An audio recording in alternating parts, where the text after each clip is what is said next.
The Pat McAfee Show.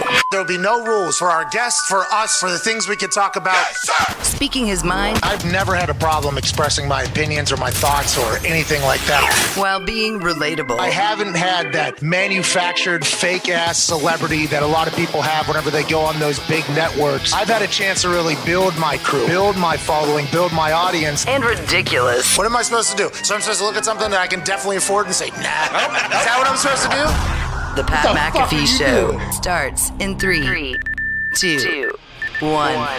Hello, beautiful people. And although it is a Wednesday in the NFL season, it is not Coach Us Up Chuck Wednesday because Chuck is in a bike race. Oh, here we go, Chuck. Hey, good luck out there, Chuck. Go get it, Chuck. But we can't thank you enough for joining us here at youtube.com/The Pat McAfee Show. Today's a big day because today we have Dana White on the show. Whoa. Hey, big UFC card coming up. Oh, yeah. Very pumped. Poirier's back. Here we go. The Diamond, Dustin Poirier. Yeah. Here's his gloves. Yeah. Oh, These are his gloves. There you go.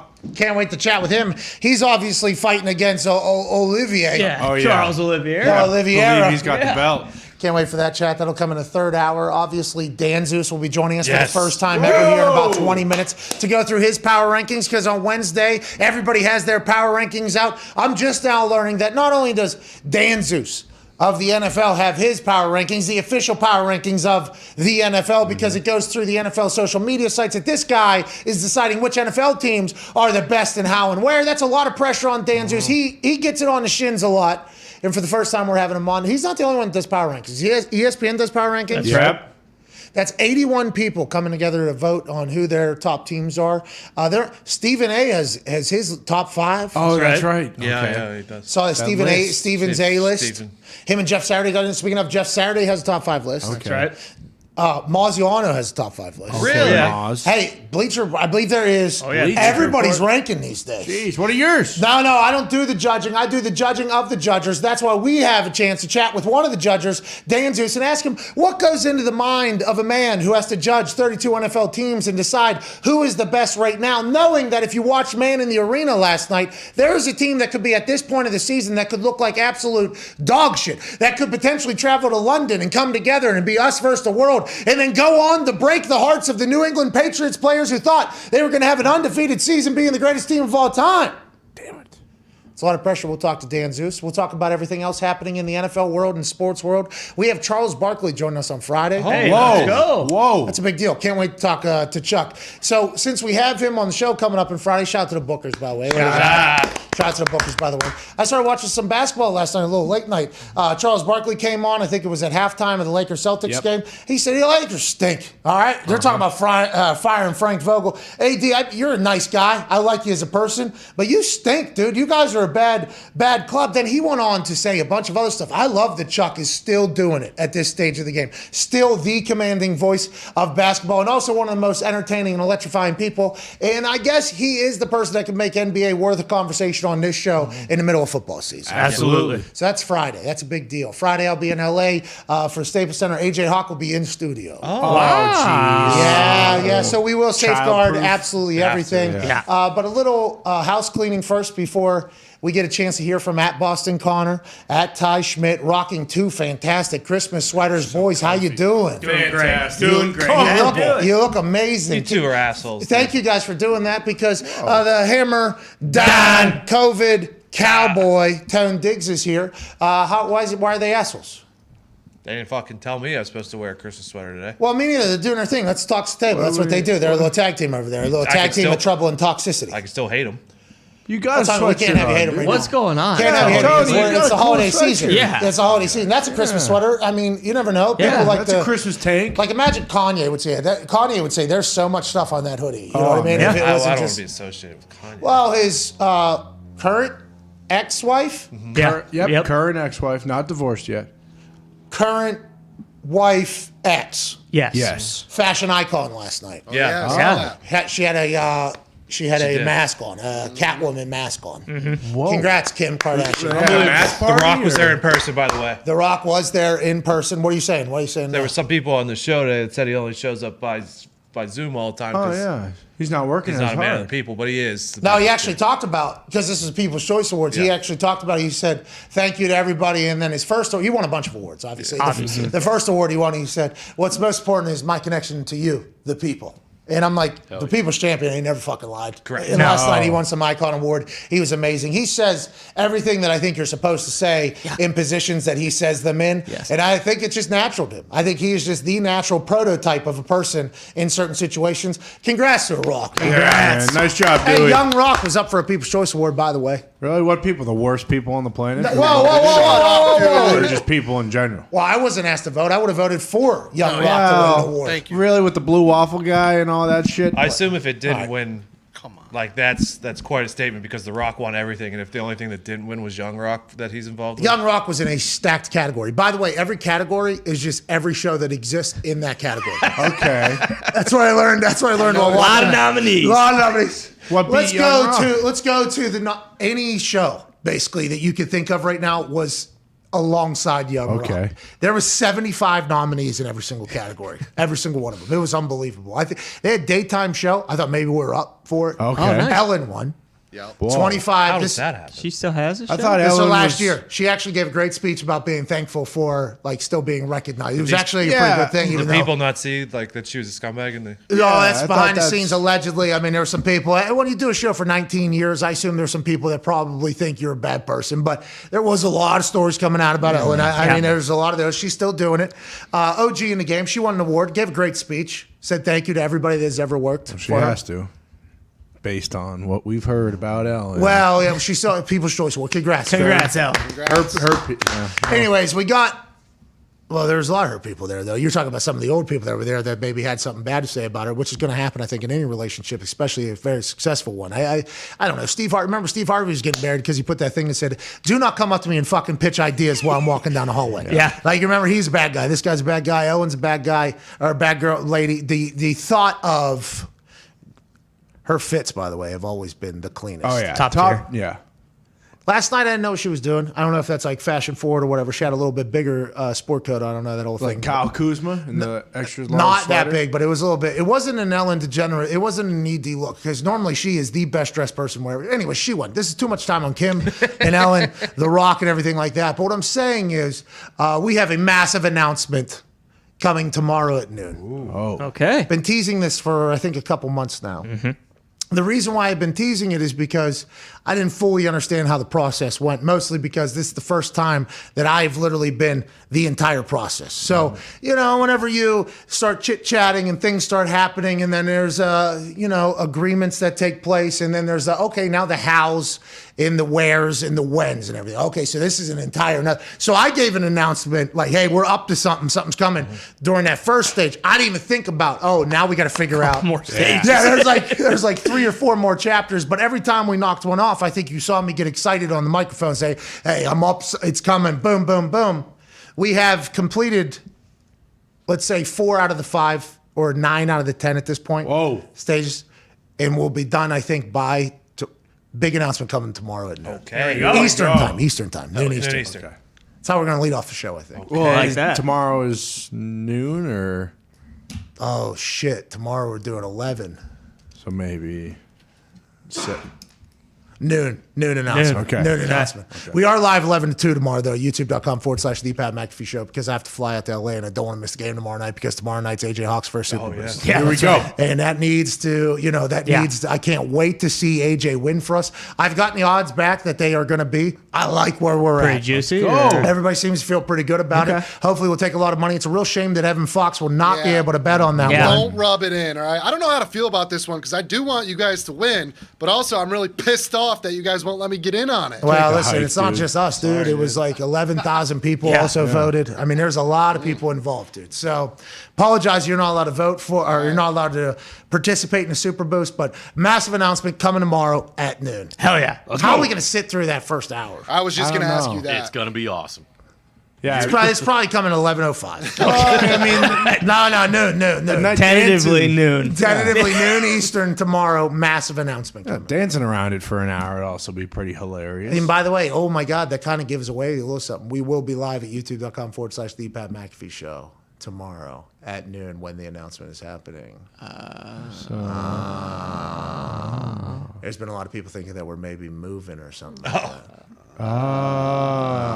Well, you could cut the feed out Say a we're going minute somewhere early. else. We'll be right back. Stick around. Uh-huh. We ain't going anywhere yet. I mean, that's the next deal. It has Yeah. I mean, there is a potential. No, we won't. I like YouTube. You know, pigs get fed, hogs get slaughtered. I feel completely okay, especially with where we're at right now and what we'll announce tomorrow. But we're very grateful for everybody. Thank you all so much. Thank you, guys. Now let's get to what we stink at the most and the reason why anybody could be watching. It's time to talk a little ball. Okay. Yesterday, Aaron Rodgers talked about his toe once again. Talked about how he talked to Dr. Bob. And Dr. Bob and he decided that not to make a rash decision to do surgery immediately after a game, especially facing into a bye week. Let's go ahead and let this thing rest for a few days, see what we got to do. If we have to have surgery, you'll still be back by Sunday. Aaron did not say that he would not get surgery in the future still. Right. That is still on the table, I think, for weeks down the line. If he gets stepped on or it starts to agitate him a little bit more, they'd go in, put a pin in it, and I assume they would put it right next to that ring finger, and they said they would immobilize that thing. It wouldn't be able to move. So although it would still be painful, it wouldn't be as painful because whenever something that's broken gets shifted, that's when all the nerves, fuck. So that's what he's kind of going through. And his pinky toe said he would never, ever sit out. Said this is not an option of sitting out for this thing. It happened during his COVID cave stay at his house away for 10 days. That's right. How did it happen? He wouldn't tell us. No, he wouldn't. Interesting. Training. We pressed him on that as well. We assume maybe the training was him going to take a poop or a pee, middle of the night. Oh my God, I got COVID. I can't see anything in this mega mansion. And I get out of bed and boom, toe off the goddamn table or something while I was trying to take a piss. Maybe that was the case. Maybe he was squatting on his power lift squat rack. Could have been. And something because he couldn't have anybody spot him. Yeah. This guy was forced to train with nobody to help him. And he potentially broke his toe, and now we're laughing in his face. I mean, it's kind of unfair to think about. We don't know how he broke his toe. He won't tell us, so we assume it's a hilarious thing. But everybody talking about him bitching about this toe, it's an actual story because, you know, like we ask him about it as friends. It wouldn't be that big of a deal if other people didn't want it to be that big of a deal because he's missed 0 time, has said he's going to miss 0 time. But the fact that he could potentially still get surgery means that toe does warrant a conversation, I guess. And if he's going on Monday Night Manning in January with that toe that far in it, I mean, are you guys worried for the future as Green Bay Packer fans right now? Well, like you said, I mean, when you watch him play, it really doesn't look like it's affecting him big time. Like if he was out there and like he couldn't make that play like he did with Jalen Ramsey scoring the rushing touchdown, like it didn't look like it was hampering him at all. But like you said, I mean, the Packers go as Rodgers goes. So like if he has a toe injury and something seriously is wrong and it is potential, like this could get worse and he could miss time, like Packers die if he dies. No! So you hate to say it, but I mean, we saw what Jordan Love did. We're getting ready for our most important football. Offense is finally kind of starting to form into shape. You need Raj out there. Well, so the NFC is very difficult, too. I mean, Yeah, the that too. NFC is always going to be, I mean, the NFL is tough, but the NFC has some top-heavy teams that we don't officially know yet. I guess one team that we can say is probably dead, even though they just got a big-time win over a division rival, Seattle Seahawks. Jamal Adams out for the season. Yeah. Done. That's a big-time acquisition that they just signed, I believe, to a longer deal not too long ago. He's a pass-rushing safety who's just a playmaker in the box. Has completely transformed that Seattle defense from what they once were. Even though they don't have a winning record, they were once much, much worse on the defense side of the ball. Carlos Dunlap was also called to task to come over there. Jamal Adams was brought in to do his thing. He's out for the rest of the year. That's probably going to affect their defense into stinking. And what happens if they lose? The Russell Wilson story continues to get loud. No. So now the Seattle Seahawks just beat the Niners a couple days ago. Massive win. Huge. George Kittle displayed some athleticism that we've never seen before. But the Seattle Seahawks get this win over the Niners and maybe be able to turn it back around. The conversation about Russell's gone and Pete Carroll, what's he going to do? And how's this all? That kind of stopped for a little bit. Now Jamal Adams, one of the studs of their defense, is out for the rest of the season. That is a significant blow to the Seattle Seahawks. Yeah, and they're not very good right now, and they don't have their first-round pick. So if Pete Carroll, does want to stick around for a rebuild, which I believe he already says he doesn't want to do, they don't have first-round pick this year or next year, I don't think, because of Jamal Adams. Adams. What were you going to say, Tony? You were going to say something? Building off of the Aaron Rodgers from the Monday Night Manning, and he said maybe potentially in January. There's only one Monday night game in January, and that is Steelers and Browns, Week 17. Week 18, the Packers play the Lions, so he may be sitting out that game anyways. Smart. So, something to think about. Because it's Monday to Monday, does that kill the Sunday? You know, did everybody play on Sunday? You know, if he is playing, Correct. I don't know if it did because maybe it's a 6-day curse, not a 7-day curse, Monday to Monday. Could be. And if he doesn't play on week 18, does the curse actually carry over to the next time he actually steps on the field? Well, and if he's not playing the next week, you'd assume they'd have a bye then for that first week. Cardinals, we'll see. Yeah, Which but is that's why what I'm he's saying. gonna He would be still playing play that though. week He would still, 18. so if he's not playing, you would. Maybe they're already locked into having to play the wild card weekend. Yeah. So I wonder if it would Two seeds potentially. locked up. Oh, shit. Oh no. We're going to see the power of the Monday Night Manning curse. I mean, we got to watch the Madden curse for a long, long time, and then that got broke by a guy that we were going to talk about, Tom Brady. But the Monday Night Manning curse has not been broken yet. No. And I think if you're a Packer fan, there's a lot to think about. Let's make sure that pinky's okay. That's right. All right, let's make sure that pinky toe is okay. And let's make sure this Monday Night Manning thing doesn't come at a cost of maybe losing everything because this team is starting to look really fucking good. Well, and I think part of it, you know, I mean, if you go on and get beat by the Lions on Monday night, like it doesn't, not a whole lot. You're not going to win the Super Bowl probably if you lose to the Lions. You know, maybe that is the thought. Maybe Peyton gives Aaron a call, says, "Hey, I need you for this curse. You got the Lions the next week. The Lions is the Lions, Right. Except for when they're playing Zimmer's defense in the Vikings. So they're a much different thing." You should be able to hand the ball off every single time, and we beat the Lions. So that'll be the curse breaker at the end of the season, send us off in a good way. Boom. It's probably what happened.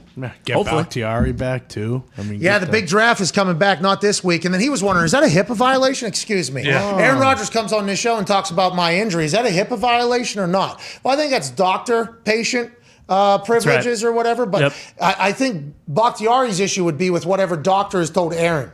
The updates that he gives us. Yeah. That is who you are going at. I don't think this is like the Schefter situation. Remember when Schefter put Jason Pierre-Paul's hand after the firework incident out? And everybody's like, oh, Schefter's going to get sued.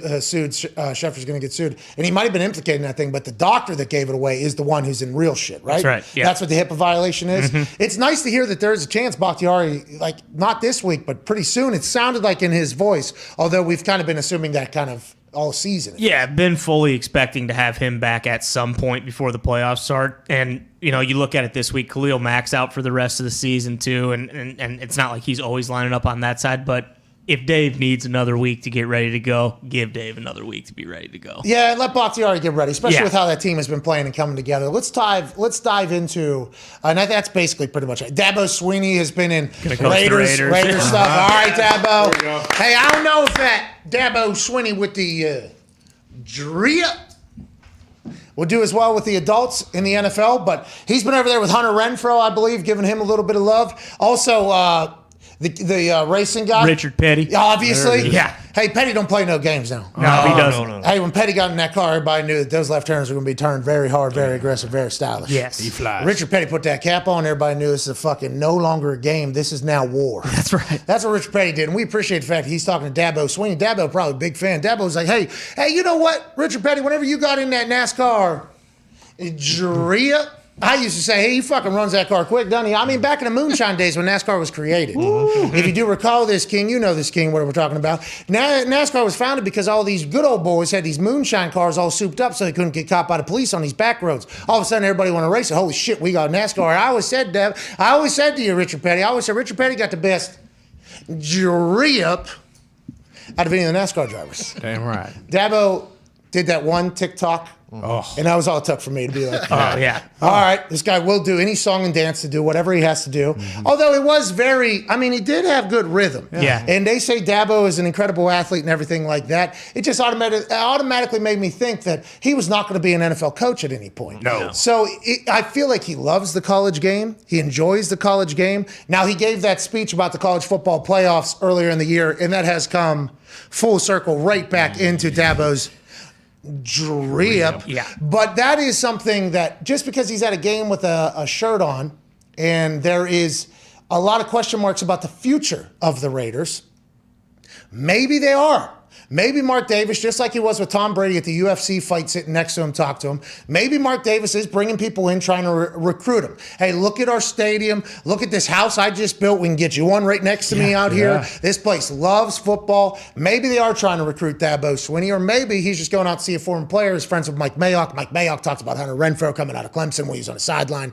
with Dabo, and now he's getting access to the field. But maybe Dabo's coming to the NFL. College coaches have not done great in the NFL. I don't know if Dabo would, but maybe Las Vegas Dabo's on the horizon. Yeah, and I think Clemson having a down year, not being in the ACC championship, and now their D coordinator taking the job at Oklahoma. So, I mean, there's a few different things that would push Dabo maybe to make that leap. But when you see what happened with Urban and how he's kind of struggled, and other college coaches who go to the NFL, wouldn't he just be like, you know what, Clemson's fun. I just need to go find another Trevor Lawrence. I'm just going to keep my jury up away from DJ Uyunga.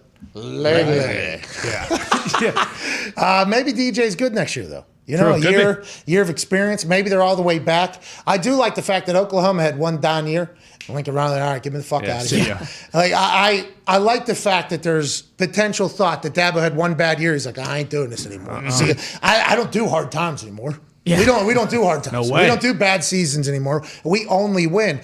Pitt's the ACC champion reigning. They're going to have to knock Pitt off, obviously. Kenny Pickett's gone. Mark Whipple, offensive coordinator for the University of Pittsburgh, who basically... Going to Nebraska. He's gone. Yeah. Nebraska. To be what? The OC at Nebraska. I'm sure they paid him a fuck ton. Probably, but... He can't stick it out for one more game with his Heisman candidate offensive... Like, what are we even... These college coaches, man, you know. Mark Whipple, though, isn't really like a college coach at all. He's like old school, I think. He's still, very old school. You know what? Well, I guess that would make him even more so. But, if I could give me the bag, I'll get out of here. Hey, I'll create a Heisman. All right, I'm not doing a bowl game. Fuck it. See you later. Kenny. I'm out of here. Good luck, Kenny. He was Ben's quarterback coach, too. Where at Ohio, Miami, Ohio? Steelers. Oh, yeah. So he's an NFL guy. So even more so why I would think he would coach that bowl game. That made no sense to me. But what if Dabo was to just go coach the fucking Raiders? They would stink. Whoa! God, can you imagine? Can you imagine? Oh, man, that'd be awesome. I hope it happens, but yikes. That's like Urban. We don't know how he would do. He might be good. We have no clue. But Urban Meyer saying to Vic Fangio, I think. Vic Fangio said he talked to Urban Meyer after the game, and Urban said, man, it's like Alabama every week. It's like Alabama every week. Vic's like, yeah, no fucking shit. I've been on the hot seat for 2 years, dude. All right, you get this big parade coming in. You get the fuck out of here. That's what the NFL coaches are thinking. Because if you listen to Chuck Pagano or any of the other NFL coaches talk about, like, you know, coming up to the adult league, it's like, hey, everybody's smart up here. Everybody knows football. The players have probably been around football just as long as you have at this point, some of them. So you got to really bring your A game. Would Dabo be able to do that? Maybe. We don't know. We're not 100% sure. Joining us now is a man who would rank the shit out of Dabo's team if he got a chance to it. The amount of pressure that is on this man's shoulders every single week to perform and deliver with his brain, to rank the NFL's teams from the NFL's website and the NFL's network being tweeted out by the NFL's social media handles. One man has that job to judge all the incredible athletes around the NFL, all the incredible coaches around the NFL, all the general managers around the NFL and their scouting departments that work for the NFL. He is the man tasked by the NFL to judge the NFL for the NFL. Although there are many other rankers, there is only one ranker that represents the league that is being ranked. Ladies and gentlemen, Dan Zeus. What's up, man? Hey, what's up? You know, I never really thought of it that way, and now that you set me up that way, there's like a crippling amount of anxiety as I head towards next week's power rankings. But I'll work through it. I'll get through it. Hey, well, we're incredibly proud. Only one man can do it, and that's Dan. That's right. Only one man. And it is kind of interesting whenever somebody points out a high-pressure situation that you're in without you even noticing you're in it, right? That is a funny thing. It has happened to me before. Like, hey, this is pretty...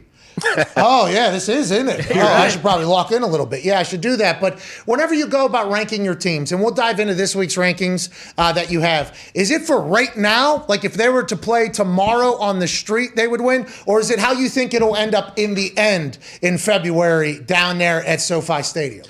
I would say, like, I don't want to give away the recipe because I don't want other people to steal it, the pretenders. But actually, it's kind of a little bit of feel, Pat. It's like it's definitely in the moment because that's what it's all about. It's not the power standings, it's the power rankings. So I don't really factor that in. But I also do look ahead at the schedule, and I try to figure these things out and kind of put it all together in a stew. But yeah, I obviously live in the moment. That's kind of where the power rankings should be. So that would be where most of it is. But I do take a peek ahead where the team is injury-wise, the schedule upcoming, those things as well. So is it like a point system while you're watching Siciliano during the day? Like whoever shows up on the red zone the most, all right, so this team's playing really good, this team's doing good, let's add a point, let's subtract a point. When are the rankings officially locked in? And how many times have you been like, well, if I do this, everybody's going to fucking talk about it. I'll put them down here. Has that ever happened?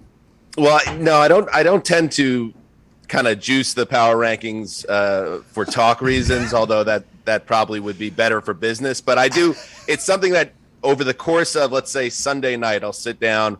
We record our Around the NFL podcast Sunday night, and then we record it, and then we take a little break to watch the end of Sunday Night Football, and then we go back into the studio and finish out that show and put it up live. And during that second half, while I'm watching the game from the office, I'll start like formulating the initial rankings. But I only, one thing, I guess, like if you're real about the power rankings and you're not doing it with like 81 people or whatever, like you need to watch the games. And I'm not a tape dog. I'm not Brian Baldinger, but like I'll have a loose rankings based on just results and what I've seen. And then Monday is like a long day where I watch every game. Yeah. Let's get into film. Let's get to the film. Let's get into the Dan Zeus cave and let's start ranking these motherfuckers. Exactly. So then that works that way. So then I have a ranking, and then I watch Monday Night Football. There's the writing process of the article for NFL.com. And then finally, Monday Night Football, I watch that game. I figure out those two teams. I look at the rankings one last time. I freak out.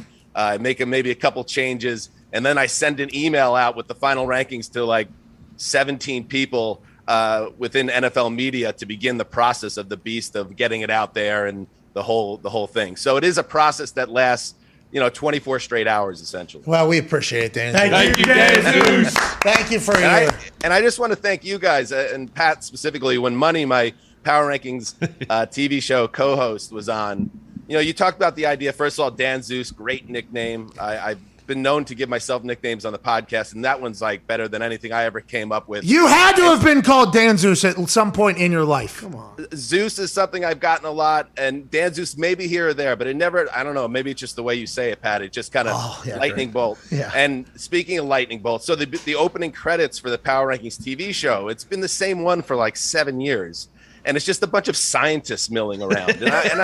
And I don't understand that, and it's certainly, that is not our show. That is not my process. There are no doctors or scientists involved with the process. Hell yeah. So after Money was on the show and you guys were talking about the idea of a lightning bolt and the idea of a stone tablet with the rankings, I pitched an idea to the bosses, like, what if we redo the opening credits of the show? It's me and Money dressed as like ancient Nordic warriors climbing up the side of a mountain with the skeletal remains of all the other power rankings. And we get to the top, and I hoist the lightning bolt, and he hoists the tablet, and there's this big open. And then I was told that would be like a $10 million budget. No, they're passing the buck, dude. From what Money told us, that you deserve a little bit more cash, first of all. Yeah. And also, that was a wild moment in that conversation. That was awesome. It was awesome. It was absolutely I can't awesome. say that was quite accurate, but it was funny, so I'll let that go. We wondered in Cali how you would even survive on that, but the entire, somebody could make that for you. Yeah. Guys, the internet could do that quick. The whole it's too expensive thing is, we don't want to do it. Come on. You deserve better over somebody. there. Yeah, you deserve it. You and Money Smith climbing up the aggro crag. Oh my God, that would be amazing. Let's get into this week's ranking, shall we? And what are the biggest moves? And was there any moves? And how do you view the New England Patriots in specific? Because they're like the hottest team in football if you exclude the Colts, I guess, in this conversation. Yeah, I mean, the Patriots are a team that I feel like pretty early in the season, once they kind of got out of that initial funk, I was like a little ahead, I thought, and saying this team is actually good. Keep an eye on them. They kept winning. And now, like, everyone else has moved on to the Patriots are great. So everybody's on that train. And I've been a little hesitant to get there, that this is a true powerhouse. in the league. And to be honest with you, even after Monday's win, which as fun as it was to watch, and we all enjoyed it with the crazy weather and all that, I didn't come out of that game feeling like, okay, now I'm ready to say they're as good as the top 3 teams. I mean, there are 3 teams that I totally see and trust as Super Bowl favorites: Green Bay, Arizona, Tampa. I have the Patriots now slotted in at number 4, and obviously I think they're the class of the AFC right now. But am I all the way there yet that I see them as at the equal of those top 3 teams? Where are you at on that, Pat? Do you see the Patriots in that same level of those 3 other teams? The interesting thing is you have Aaron Rodgers with one team, you have Tom fucking Brady with the other team, and then Kyler Murray, DeAndre Hopkins, and that whole squad with how many steps, Cliff Kingsbury. They go to Chicago and can they make you a fucking graphic at least? Because can we get a graphic of your top 10? Yeah. So, I mean, we're trying to figure this out on the fly here because it's only on the site. We're going to make you a graphic each week, Dan. There we go. And we're going to make you a graphic. We'll send it over there for you, because your rankings are real. I just think whenever you talk about the Patriots, the Monday night game, I don't think we take anything out of it other than the fact we all knew Bill Belichick was going to win that game. I don't know. I hate to say it to the people, and there was many an opportunity where the Bills could have won it, even late there. But throwing into a 30-mile-an-hour wind, people are saying, "Oh, he missed the guy." No shit. Why do you think they literally did not throw the ball on the other sideline? I just think you can't really calculate that game into anything. But if you go back the previous weeks, and then I guess you can add in the fact that Bill Belichick is still fucking Bill Belichick, and he is stubborn, and he is okay with doing whatever to win. Hey, I don't want this dude throwing the ball at all. Actually, let's just run the thing the entire time we're going to do this. You calculate all those things together. Plus, you watch Man in the Arena, and you listen to how Tom and Willie and basically everybody was Vrabes was even talking about, and Brewski, how Bill Belichick can just predict the game and everything. And now that they have a guy that can make all the plays for him, and in Mac Jones that they want, I just think that's a team that is tough to bet against. I think that is a team that is very tough to bet against. But the Indianapolis Colts is another squad that, after watching them dismantle the horrible Houston Texans, who Jack Easterby's still down there doing his thing. Oh, yeah, he ain't going anywhere. Jack Easterby's still down there doing 1-2 step on water, alongside Jesus, 1 fish, 2 fish, Jackfish, Bluefish, you know what I mean, doing his thing. That's an actual sermon he gave. You can find that on the internet of Jack Easterby. But they have been dominant, and that game travels into the playoffs. Is that something you think about? Like, what are teams going to look like in the playoffs? What's their style of play? Like the Bills, they can't stop the ground and pound, is what everybody's thinking. And in playoff football, you have to be able to do that. Is that why they took a little bit of a drop as well? Yeah, I think it was just a bad look, and they were frustrated. You saw Micah Hyde, Jordan Poyer, they were upset with some of the questions after Monday Night Football. Were you embarrassed that you knew the run was coming? They threw 3 passes, you still got beaten. They were like, wait a second, we gave up 14 points. So I don't think they necessarily have a bad defense, but I think it is telling that once that game really took shape, they knew a run was coming. They couldn't stop. They were just losing up front. So, yeah, that's a concern, whether the Bills are physical enough. And I guess the irony is they're the team up in Western New York. You think they were the team that would be ready for this type of football. But, yeah, it is the Colts, the dome team. And for me, I have them at number 9, the Colts. And we'll see that, that loss to Tampa was a tough one, because I think everybody, myself included, was ready to be like, all right, this is the team right here that is the wild card in terms of who's going to jump in and become a superpower. And they might still be, but the Bucs, that took a little air out of the balloon. Then they beat up on another bad team. They cream terrible teams. They just destroy them. And I think what's going to be exciting for them is they got the bye, then Patriots and Cardinals. And you figure, this team feels like they're going to be able to contend against both those teams. We ain't fucking worried about nothing, right? Are you kidding me? Yeah, with that? if they beat one or both those teams, they enter that like legit Super Bowl favorite conversation. So I'm really excited to see them. They only have one win, obviously, against a plus 500 opponent, but you only play your schedule, and it's time now. What do you want them to do, dude? They didn't fucking book the schedule. Yeah, what do you want from the Colts? A team above 500. Well, they tried the Bills. I mean, what do you want the Bills? If they would be a little bit better, that'd be a much bigger win. Whenever Jonathan Taylor ran for 5 fucking touchdowns, and I don't want to get into the full MVP conversation because that's not your thing. But did I see you thinking like, yeah, if the Colts beat the Patriots, we're going to have to move them up the power rankings? Is that how you view every team? Is that your entire season view on things? Is the power rankings kind of driving all thought and all talk and chatter in your life? I was, well, not everything in my life, but most of it this time of year. But yeah, that where a team, if you go and beat a team that's ahead of you, obviously in the rankings, that means I really feel good about that other team. So yeah, that definitely plays a big role in it. And yeah, the MVP race is a lot of fun because Jonathan Taylor obviously has a big, he's a horse in that race. But Tom Brady, of course, too, which is insane. The Bucks at number 3, and Brady at 44 years old leads the league in touchdowns and yardage. So it's like that's as wide open as the power rankings are this year, and it's been. I wouldn't say it's a problem to try to figure out the rankings. It's a challenge. That's the way to put it.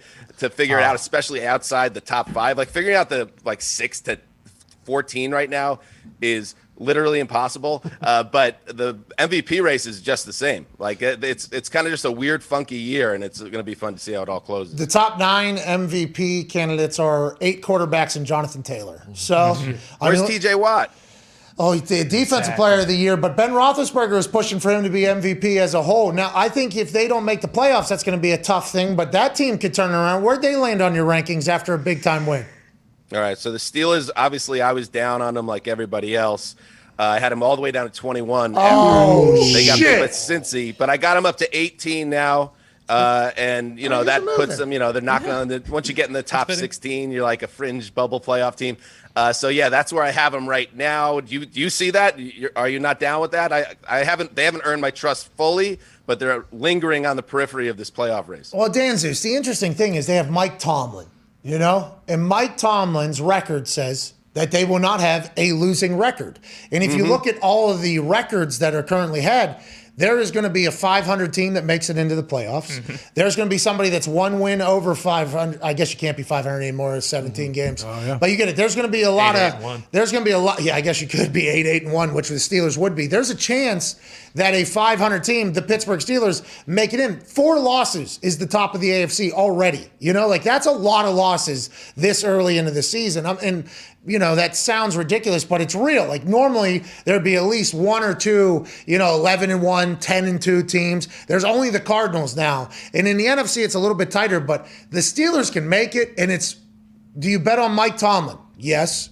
Do you bet on this Ben Roethlisberger, who's one for the Gipper, going out, telling people he's going out? He said just yesterday, I've thrown, like 1 million times? My shoulder's actually going out. It's not the elbow, and we're seeing that. They have Najee Harris, who's top 5 rusher in the NFL right now. The defense is always the defense. Why not? Why couldn't the Steelers go? But it just seems like sometimes they don't show up, to your point. And that's been the story of this entire season, Dan Zeus. Teams have been showing up and then not showing up at all. It's been a sporadic year. Has this been crazier than any other year you've had to do this in the past? Yeah, I think when you had money on, you had mentioned I'd been doing the Power Rankings for 40 years. This is my 3rd season doing it. Oh, okay. So That's on me. I'm still somewhat in the years I've done it. Yes, this has been much more difficult a task. Like the number 10 spot is funny right now because when the Vikings beat the Packers 2 weeks ago, like I was kind of riding for the Vikings hard as like this team, this berserker to keep an eye on that can make a lot of noise. Slotted them in at number 10.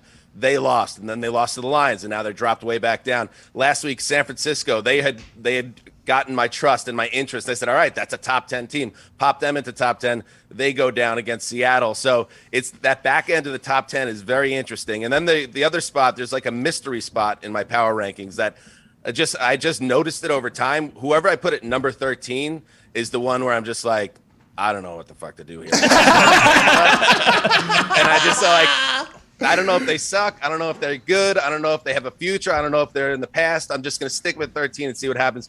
That's where this week it's the Titans.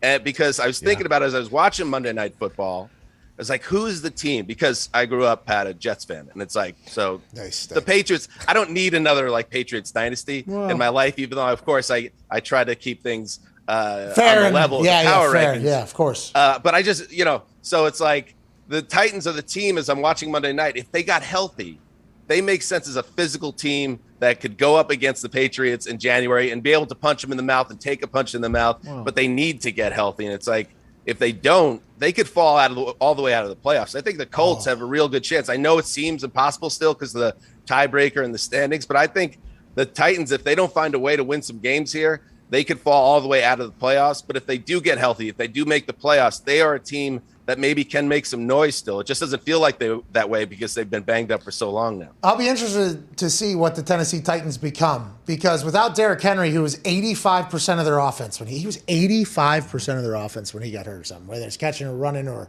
decision, maybe 80%. I forget exactly the total, but it was up there. He goes out. They still go get a big win the next week with Adrian Peterson in the back, only getting like 10 yards, but a touchdown. It's like, can Vrabel, they had 80 players come through.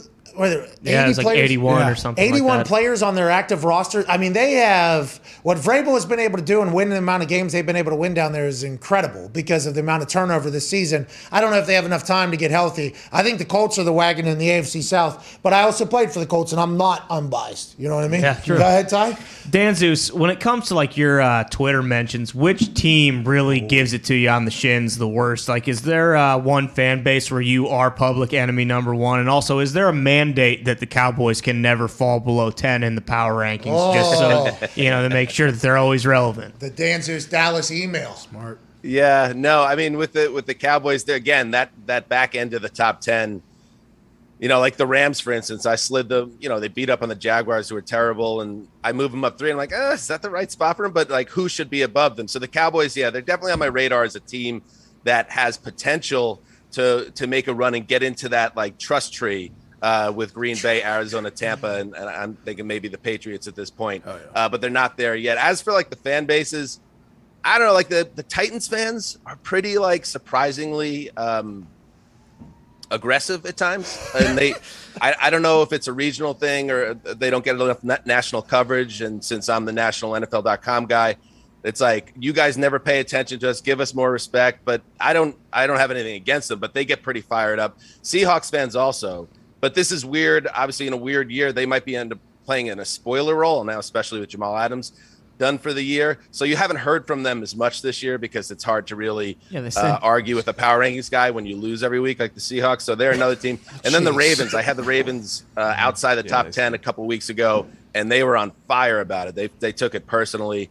It's never personal. No, strictly business. Strictly rankings here. This is nothing personal at all, even though you just said I grew up a Jets fan. So the Patriots, I try to be fair and unbiased, which we appreciate that out of good journalism. I'm just being honest with you. Yeah, you grow up, and I was born in 1980. So like, since I've been basically an adult, they've been a dominant team, and my team's been terrible. But I understand that the Jets, you just stick the Jets down there in 28 and keep moving with your life. It's not like you come into Dan Zeus's power rankings and there's the Jets at number 9. Like, hey, they got a chance. They're moving. They could sneak through there. 29 this week, actually. Go ahead, Carl. Yeah, Dan Zeus, speaking of the bottom of the barrel, do you have a massive discussion with yourself, like where to put the Lions and the Jags, or you just throw the Lions at the bottom and just kind of work your way up on teams that you actually like and don't like?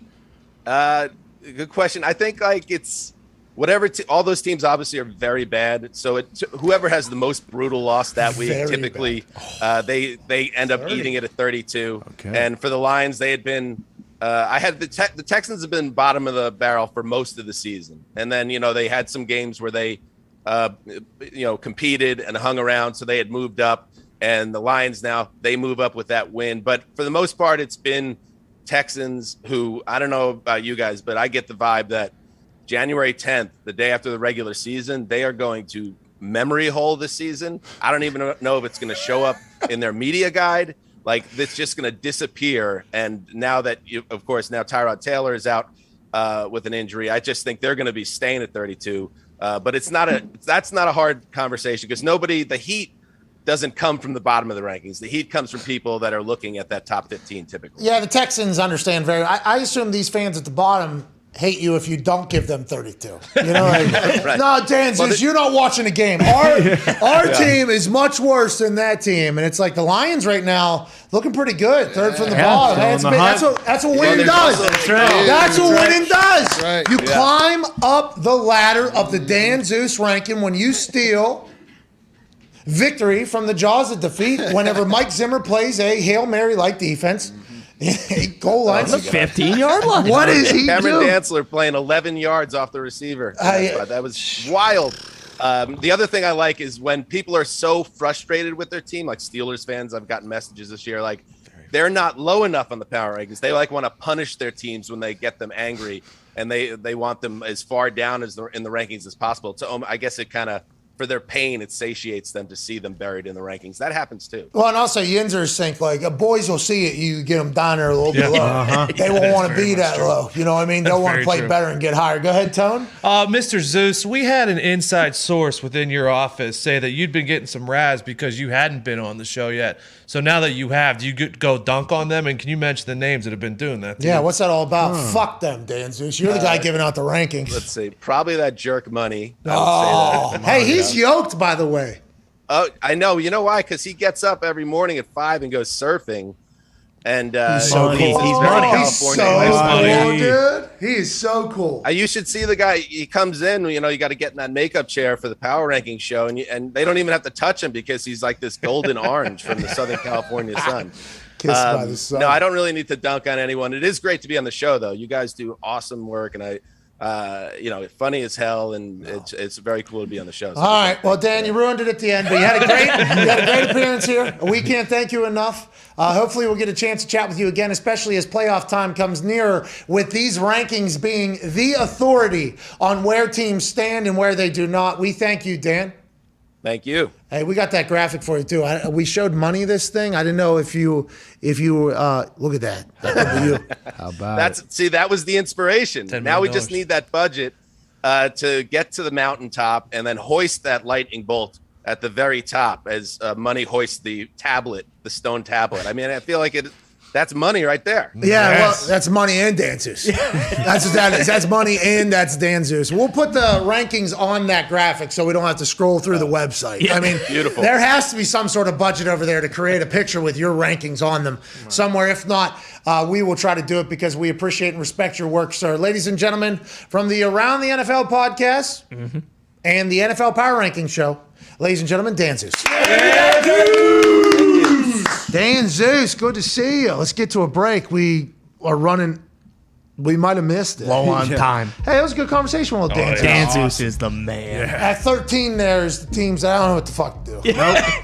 It's awesome. Good to know going forward. Yeah, that's what we're looking at. And the playoff number is real for everybody else's rankings that we look at too. I never even thought of the amount of playoff teams. That's where the big cutoff is. 14 right there. They're just kind of dancing around with that number there.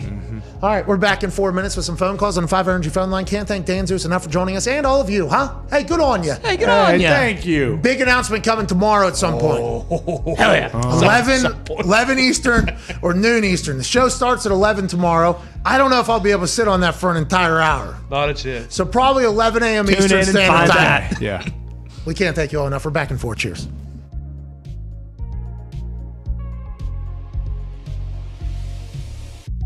Welcome back to the Pat McAfee. Unreal. Oh, yeah. Foxy's added some new tools to the arsenal. A couple transitions. Some new shots to the bag. Wow. I assume we've had access to these for a long time. I've known about them forever. Yeah. Why not today? I guess. I mean, you just found out about them, so let's go. Can we hit one more of those Yeah, here things? we go. We'll go to the boys. Yeah. Whoa! Shit, dude! Bring it Hey! How about this one? Whoa! What? Bring it back. I'm blue. I would green. I would die. I would green. I would die. That's Meg Foxy. Hey, way to really up. Hey, Foxy. That boy Foxy. Welcome back to the show. Those are awesome. Awesome. Unbelievable. Hey, one more. Hit one more. Do we hit Come on. How about this? New one. Whoa! How about this? That one doesn't do anything. Foxy. Is there a dissolve one? See, this is where pigs get fed, hogs get slaughtered. We got too That's right. greedy. That's right. We had a good run on 3 or 4 transitions. We tried to reach into 5 or 6, and we just didn't have them in the bag. Bucket ran dry. Keep working over there. Yeah, the well ran dry. That is a 100% case. Yeah. some more water. Yeah, we need to call them in. Maybe next week we'll find some new ones in there. But we appreciate you for joining us. It is this show, by the way, that we'll be talking about. The show that you just watched right there.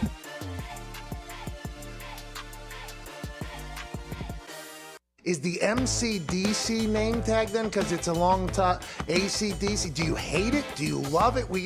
I feel like we potentially offended you after finding out you're a diehard Metallica guy and we call you MCDC. No. Listen, I love classic rock as well.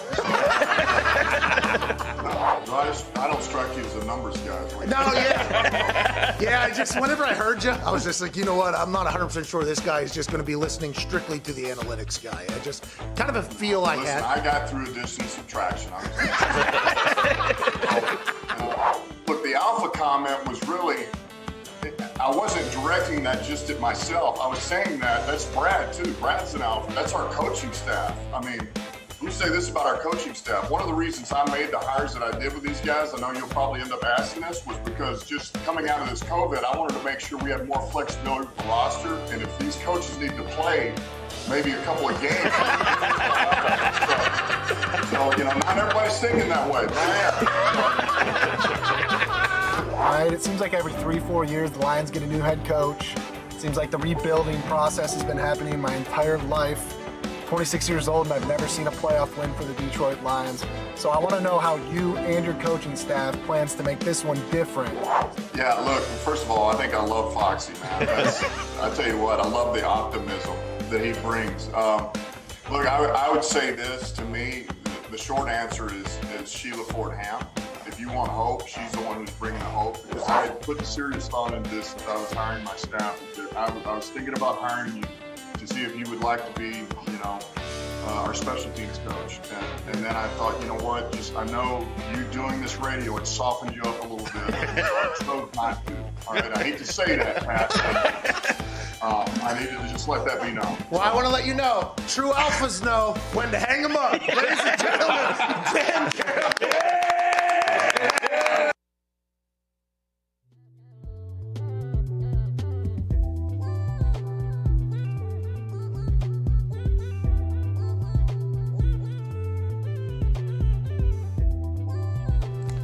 Welcome back to the Pat McAfee Show here on this beautiful Wednesday, December 8th, 2021. Can't thank you enough for joining us. Dan Zeus of the NFL.com and NFL Network Power Rankings Show joined us recently. It was a good combo. Yeah, incredible. Yeah. Make that guy a graphic. Can NFL Network figure it out, boy? It's great. Zito having to scroll through that thing. I mean, well, I felt like I was like my hand was. I don't know what he was flipping up and down. Yeah, all over the place. And I mean, you're spinning a lot of plates back there. Yeah. So I was looking at you a couple times, and you were doing something on his thing, and then also moving it. Using his chin. He jumped around. Yeah, I appreciate your effort back there. But can we not get a ranking on this thing? How hard is it? $10 million they fucking lied to Dan Zeus. Yeah, NFL, we know what the budget was that you guys just had for your media rights. Listen, we just made the graphic for you. Yeah. Just have that thing. You can literally. Yeah. I could easily do that. I'm going to do it tonight. Do it for him. Yeah. Send it over.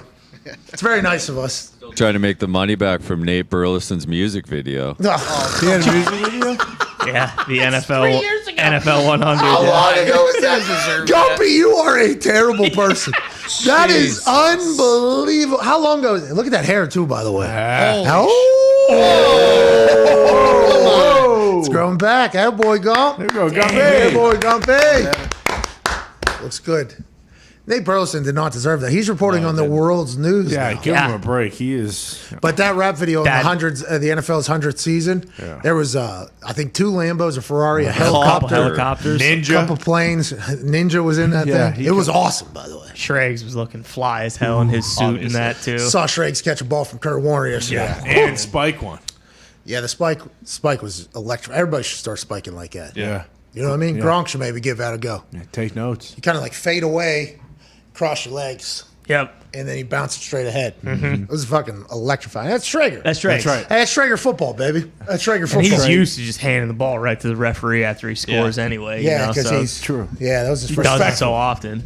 Yeah, so they told him to dance. He's like, not my style, but I guess. I'll try. Here's a little taste.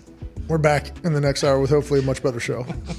I doubt it. Probably not. We got to answer some phone calls. Yep. I mean, Wednesday in the middle of the season. I mean, we're at week 14 now. Okay, week 14 starts tomorrow, the NFL season. We should never take those for granted. We should be excited for what we get to talk about and how we get to talk about it. But I'll tell you what, Wednesdays are the worst days because the only real stories are coming out of another league. Yeah. It's the association. Yeah. We'll talk to an NBA Sham Charania next hour and your phone calls. It's going to be big.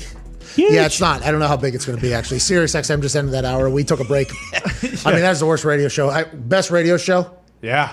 Worst host. Has to be. No. The traffic of the hard out and the soft in and the where are we going, how are we doing it. I mean, that is tough for me to pay attention to because, I mean, there's a lot to talk about, especially when Danzus gets rolling. Yeah, exactly. Who cares? And as we found out yesterday, who cares? Amazon Web Services, we don't even know if that clock's the correct time. Is this clock right now all of a sudden? Yeah, it was like 20 seconds after yesterday it fixed. It was really weird. So Amazon Web Series went down yesterday for everybody, right? Oh, yeah. And the East Coast servers were down, and then the West Coast servers were down, and then if you're located on the East Coast servers, which we were at a Grabio, they were trying to transfer you to the West Coast servers. By the time they did that, the East Coast was up.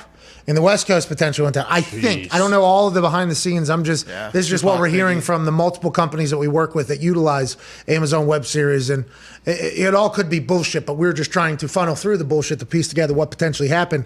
That's tough. I didn't know Amazon Web Series had it like that. A lot of people are using Amazon Web Series. What, they just buy GoDaddy? Whose internet is? They just created their own internet? Who knows? But when something like that happens, basically every website no longer works. So they need to kind of find a workaround so that when this does happen, people can still. I mean, you're just sitting there like, look, what do I do now? What do I do? Oh, there's soccer bets I wanted to put in. And FanDuel couldn't get it going. I'm like, what the fuck's going on? Figure it out. Where are the backup generators? But Tone, where's the backup internet? What the hell is that about? Was this the one where Elon's going out to the moon and shooting the internet back for the entire planet? You remember that? That was his next that's idea. right. Whatever happened to Cybertruck? Is that going to have the? He's pushed that back 2 years now. Yeah. This thing's getting pushed back more than Avatar. I was excited for the Cybertruck. Avatar's been set. We don't put the deposit down in December. This year? 2022.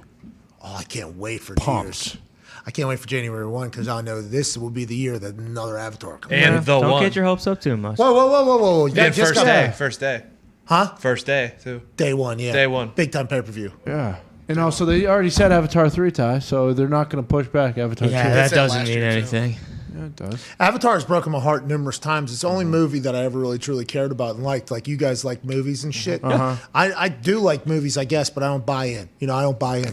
The Avatar one I bought in, and I was ready for that fucking series. I was ready for Jacob Sully to lead the goddamn squad, and where are we going? You know what I mean? I was ready for the Avatars to continue to grow in Pandora, and the Unobtainium was no longer going to be a part of this thing. I was excited for that, and I was told by old cuzzy Jim Cameron that this was going to happen. This thing's been pushed back so many times. I mean, I'll fall right back in love with Jacob Sully and the Avatars. Shit. It's happening. It's going to be a little weird, though, because last time we saw Jacob Sully, he was about 15 years younger. All of a sudden, Jacob Sully, you're expecting him to be a year older. And wait a second, this guy's fucking 65 years old. This guy can't be the main character. He's not in human form anymore. He's just the Avatar. I imagine we're still going to get some flashbacks to old Jake Sully. What? No. The guy's aged beautifully. Yeah, Avatar 2 is not looking forward, dude. Gray beard now. He's Australian. He is Australian. You think Jim Cameron's been living in Earth's crust not to create a great movie? Yeah, what do you think he's fucking going down there away from his family? Kid doesn't have no internet. You think? No, he doesn't give a shit about any of that stuff. You saw him at the airport. I did. And what was he looking at? Space. I said, wait a minute, Jim, I thought we were going down into the ocean to figure out this thing. Now you're all interested in space? What the hell is this He about? probably said the ocean's too hard to figure out. I'll go figure out space. It's a lot easier. Well, you got to travel. I'm not getting into this. What is it about Avatar that captured your heart? I don't know, man. I just think it was a good story. It might have captured me in a good. I guess it's like 4 other movies as well, same storyline, different place. You ever seen Fern Gully? No chance. You knew that. Fern Gully? You knew there was no chance. You've seen some odd movies. What, like The Pest? It's a good movie. Yeah, Pest is an Did all-timer. you see Avatar in theaters when it was 3D? No, I had TV. Boom. 3D TV. Bang. That is why. That's weird. You didn't go to the movie theater to see it. You enjoyed that experience at the home on your couch. Yeah. But then I went to the theater to see it again, I think, to be fully immersed in Pandora. Yeah. I think I just enjoyed the hell out of it. And I guess that storyline is tried and true, though. Oh, yeah. Like, that storyline has been used in other movies that I've never seen. So that's my first time seeing that storyline. So they kind of captured me, you know what I mean, with that particular storyline, which is kind of what happens with all these movies getting recycled for the next generation, right? Oh, yeah. Hey, we got this storyline. It was good. It's going to we're going to change it a little bit. We're going to add some little some ornaments onto this thing. We're going to change it around, same storyline, boom, and then it's going to capture a whole nother. That's a good idea. And the Avatar folks got me. Yeah. They got me good. What do they compare it to? Dance with Wolves? Yeah. Dances with Wolves, Pocahontas. Pocahontas, I've never seen that. Is similar? Yeah, Oh, basically. John Smith. Well, yeah, guy comes to ends up, falling in love with the people he's supposed to be there to eliminate, but it doesn't work out like that. So that was Jacob Soley. Pretty much. Well, actually, Jacob Soley's going because his brother Correct. That's was right. supposed to go. Right, but then he's technically he's a Marine, and they're that we are here to eliminate these people. How about that big fucking robot that guy had? Yeah. Like Jake Paul's robot. Yeah. Oh no. Skateboard Dahn. Skateboard Dahn. Guitar stays. Yeah. Thank God.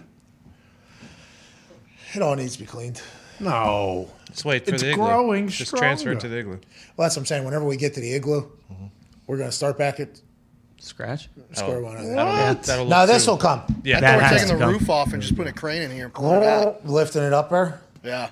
Maybe, but this thing, I don't know how we're going to move this. And by the way, water will not tear this paper apart. That's no. thick Not hard anymore. stuff. Water will not tear this paper apart. We don't have a shredder, so we had to do a thing. This paper sat underwater for 45 minutes and did not even soften. No. Unbelievable. The Pat McAfee Show. There'll be no rules for our guests, for us, for the things we can talk about. Speaking his mind I've never had a problem expressing my opinions or my thoughts or anything like that. while being relatable. I haven't had that manufactured fake ass celebrity that a lot of people have whenever they go on those big networks. I've had a chance to really build my crew, build my following, build my audience. And ridiculous. What am I supposed to do? So I'm supposed to look at something that I can definitely afford and say, nah. Is that what I'm supposed to do? The Pat What the fuck are McAfee you Show doing? starts in 3, 2, 1. Welcome back to that show on this glorious Wednesday, December 8th, 2021. Hour 2, which will see conversation about a lot of amazing things, shall begin right now. Shout out to you for watching at youtube.com/The Pat McAfee Show. The Toxic Table is here at Boston Connor, at Ty Schmidt. Tone Diggs, one half of the Hammer Dahn Cowboys. You look good. Hammer Dahn is a gambling podcast that is live 15 minutes after this show ends at youtube.com/Hammer Dahn. That's HAMMERDAHN for Hammer Dahn. Joining us now is another man that took a lot of guys in the NFL. Yeah, he did. He actually took more guys than anybody else in the history of the Green Bay Packers. And you'd ask yourself, how did it all go for this guy? It's because he's a college football national champion. He's a Super Bowl champion. He's a Ryder Cup champion, Dad of the Year, Centerville, Ohio's finest. Ladies and gentlemen, Aaron James Hawk. What's up, dude? What's up, guys? How's it going? Who was you had Dan Zeus. Yeah. Dan How'd it Hanzus. Dan Hanzus tells me he's never been called Dan Zeus in the history of his life. I have to question all of his friends. I mean, immediately, right? Don't you, AJ, at that point? Yeah, I mean, I would assume. I mean, I thought that was his real name for a while. So yeah, it does make sense how you combine him. Like I told you, I thought you had Maz on for a second. I didn't think he was coming. No, Maz has a rankings. Jeff Saturday has a rankings. Stephen A. has a rankings. The ESPN has a rankings. Bleacher Report has a ranking. Fox has a ranking. Everybody has a ranking, but everybody Mitt has knows rankings. Mitt Yes, has his yeah, rankings yeah. every once in a while, but not weekly. The NFL's rankings is through Dan Zeus. And I, too, thought that was his name. Okay, I would see it on the screen. Wait, did you guys make this? Yeah, we created this because nobody at the NFL Network will do this for the fucking guy. I mean, get him a graphic. Everybody else has 10 graphics that are put out, basically. Dan Zeus, who's the authority from the NFL, taking heat from NFL fans because he's representing the NFL in this ranking process, and probably from some teams within the NFL. Fuck this guy. Yeah. You know, guy can't even get a graph. This guy is the authority. He was a great conversation, too, AJ. Did you listen to that thing? I did not. I just saw that he was on. I assume he was good and gave you some good info. He told us about how his rankings go. It's not official standings; it's official rankings, and that was kind of interesting. Does that mean like most likely to win the Super Bowl is the number one team? Yeah, he said it, and it sounded great, and he had said it to people in the past. Who came up with power rankings? Well, who knows? We're not ranking like, hey, here's 1 through 10 of just like the best teams. But when you say power rankings, it's no one's really sure what that means. Well, that's what I was. So I was trying to, that was the entire conversation basically, was to peel back the onion. And he said, it's kind of like a future where he looks at who they're playing against and how it's going to set up. The playoff picture matters a lot. Who's good right now? He said there's been a couple teams that have poked their head up into his top 10 that he kind of trusted. He said, I got to earn a lot of trust with these guys that they're going to go for the long haul. So I think it is for the long haul, but it's at the moment as well. It's a fine balance that he has to do, but trust is the main factor. He said a lot of teams have lost his trust. They fucking go up there and then they lose his trust. They're out of there all of a sudden, AJ. Well, this does seem to be the year that you could lose trust in a team. I guess I give it more credit. I didn't know that much went into it, that they look at like their future schedule, all of that. I think that's cool, though. He said the anxiety is crippling when I told him. I don't think other people are probably putting in the time that Dan Zeus is putting in. No way. He took a shot at a pool that does 81 people. Yeah, he said 81 people. I don't know if they watch film. You know, he said, I dive into the film on Mondays. He said, I set the ranking a little bit on outcomes of games and scores and stuff like that. But then on Monday, I say, all right, nobody fucking talk to me. That's right. Yep. I'm going into the film cave and I'm watching every single game, and that's going to determine who's going where. So Dan Zeus, and then he said he puts the final rankings together, and then he has 2 freakouts, he says, every single time, and then he hits send and sends it to 17 people around the NFL media, and then it's gone, and then it's out there, and then he just has to sit on his Twitter waiting for the Ravens, the Titans, and the Seahawks fans to come in and absolutely bury him, he said. And it's not an easy job, but not everybody's Dan Zeus. That's right. I mean, that's why he gets paid the big bucks, right? So he's on NFL Network. Does he come out and give out his rankings on air every week? Yeah, it's called the Power Rankings Show. It's awesome. It is. Money Smith has they have Pit Vipers on, and they're on NFL Network, right? So on the TVs, you got like ESPN, you got Fox Sports, you got NBC Sports, you got some other shit, and then you got NFL Network on our TVs out here. And the way everybody else has these suits on, and they're yelling, even though they have access to highlights. All those people. They have access to highlights and they do all that. Then one of the TVs just turns into fucking Matt Money Smith and Dan Zeus with goddamn Pit Vipers on, and they're going crazy, and they're sitting in a very tiny studio, it appears. I mean, it's electrifying. It's an internet show that's on NFL Network, and I think that's why we appreciate it so much. And after talking to Money Smith and after talking to Dan Zeus, they're good dudes. And getting paid the big bucks is interesting because we did elaborate on that a little bit, as Matt Money Smith said. This is a guy, Roger Goodell takes all the bullets for the NFL and gets paid $40 million for it. He said Dan Hanzus kind of takes all the bullets and he gets paid $70,000 to $85,000. Yeah. So that's, Really? yeah, he said that on air, and I was like, we all started laughing, and he was like, too much information. So we obviously had to address that in the conversation. He said a little bit more than that, because $75,000, $80,000 in California. I mean, Dan's he couldn't be that electrifying. Can't live on $10K. He could not do that over there. So, we're pumped for Dan Zeus coming on. He's a friend of the show now. He's a friend of the show, AJ. That's awesome. I remember Matt Money Smith, the tank top. He was jacked, wore the shades. Like, he was great. He surfs every morning, 5 a.m. Really? Yeah, he fucking goes out there in his little wetsuit. Yeah. Who? Point Break. Point Break. Oh, okay. Keanu Reeves. Patrick Swayze. Give me 2. Don't worry. You don't know. Oh, like you fucking know anything about these normally. Okay. I know Point Break. Yes, I absolutely know a lot about that one. Is it a surf movie? Patrick Swayze, Keanu Reeves, Surfing, bank robbing. Definitely. So the surf thing, because I watch so many docs about, animals and stuff. Macaques. Macaque monkeys, by the way. Look into them. They're a fucking savage bunch, dude. I don't know how they operate in the way that they do. They still exist. The octopi one on Netflix is worth a watch for sure. But everything I've watched on like sharks and shit, surfers just look like big turtles, right? Big seals. Yeah, big seals or whatever it is. Yeah. And isn't that what they attack? Yeah. Mm-hmm. That's always been the determinant for me, and I'm not going to surf. But it looks like everybody who does it has a great time. Yeah. It looks like the surf community is an awesome one, like a fucking incredible one. I just can't find it in me to be, shark bait, actually. There's a doc too, 100-foot wave, and it's about like the big wave surfers and not just sharks, because some of them just get absolutely pummeled by these massive waves. Right into rocks and underneath. rocks. Oh, yeah. Hey, I got a lot of respect for the surf community, though, bruh. Oh, yeah. Shaka. Throw shakas at all of them, bruh. Ain't that right, bruh? No. Come on, bro. You're Italian, and now you're going to be the surf culture. Well, too? first of all, I talked to a very prominent Italian this morning, and I was asked to myself, "How's the gabagool?" Actually, and I was like, "Gabagool, pretty good. How's the mozzarella?" You know what I mean? Let's talk about something that isn't Italy or Italians. AJ can't do this. I just realized. There is big news coming out of the NFL. Jair Alexander is returning to practice today. First time since week 4 shoulder injury. Matt LaFleur said he will be doing individual drills. His 3-week window officially begins. No go yet for Bakhtiari or Zadarius Smith, but Packers corner Jair Alexander is back. That's via Bob Domovsky over there at the ESPN. Let's go. Yeah! This is good news. Obviously, adding to the arsenal that has become a much better defense than they were at the beginning of the season, adding another weapon in this playoff push late after the bye week. Got to feel good if you're a Packers fan, AJ. Oh, absolutely. I mean, people forget how elite Jair Alexander is on the corner. Like, luckily, Douglas has come in. What a great acquisition. They brought him in. The guy's becoming a star already in that secondary. So, yeah, they can't wait to get Jair back, especially for a good playoff push. It seems like that'd be perfect. Ty, pumped. Zadarius Smith, what? Bakhtiari, what? Jair Alexander? What? Let's go. Yeah, I mean, this is, dream scenario.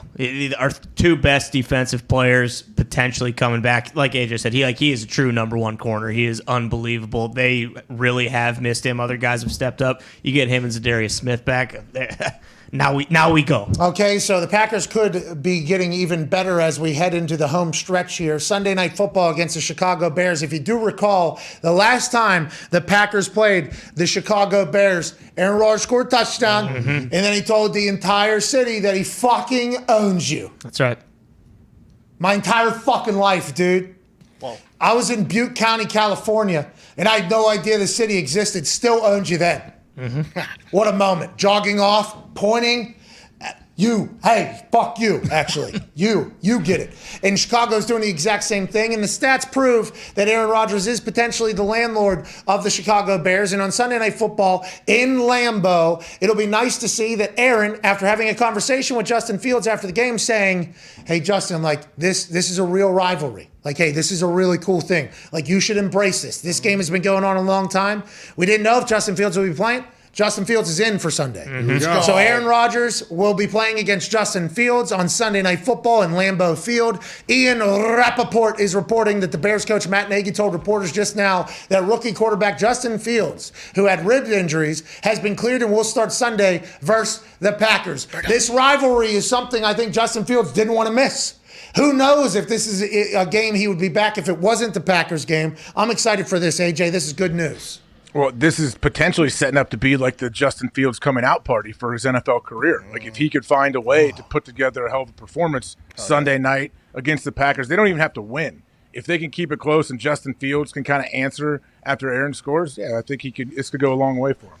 I'm coming out, but do the Bears stink? And does it matter?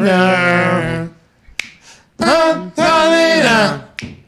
Nagy's gonna get fired. So is Payton.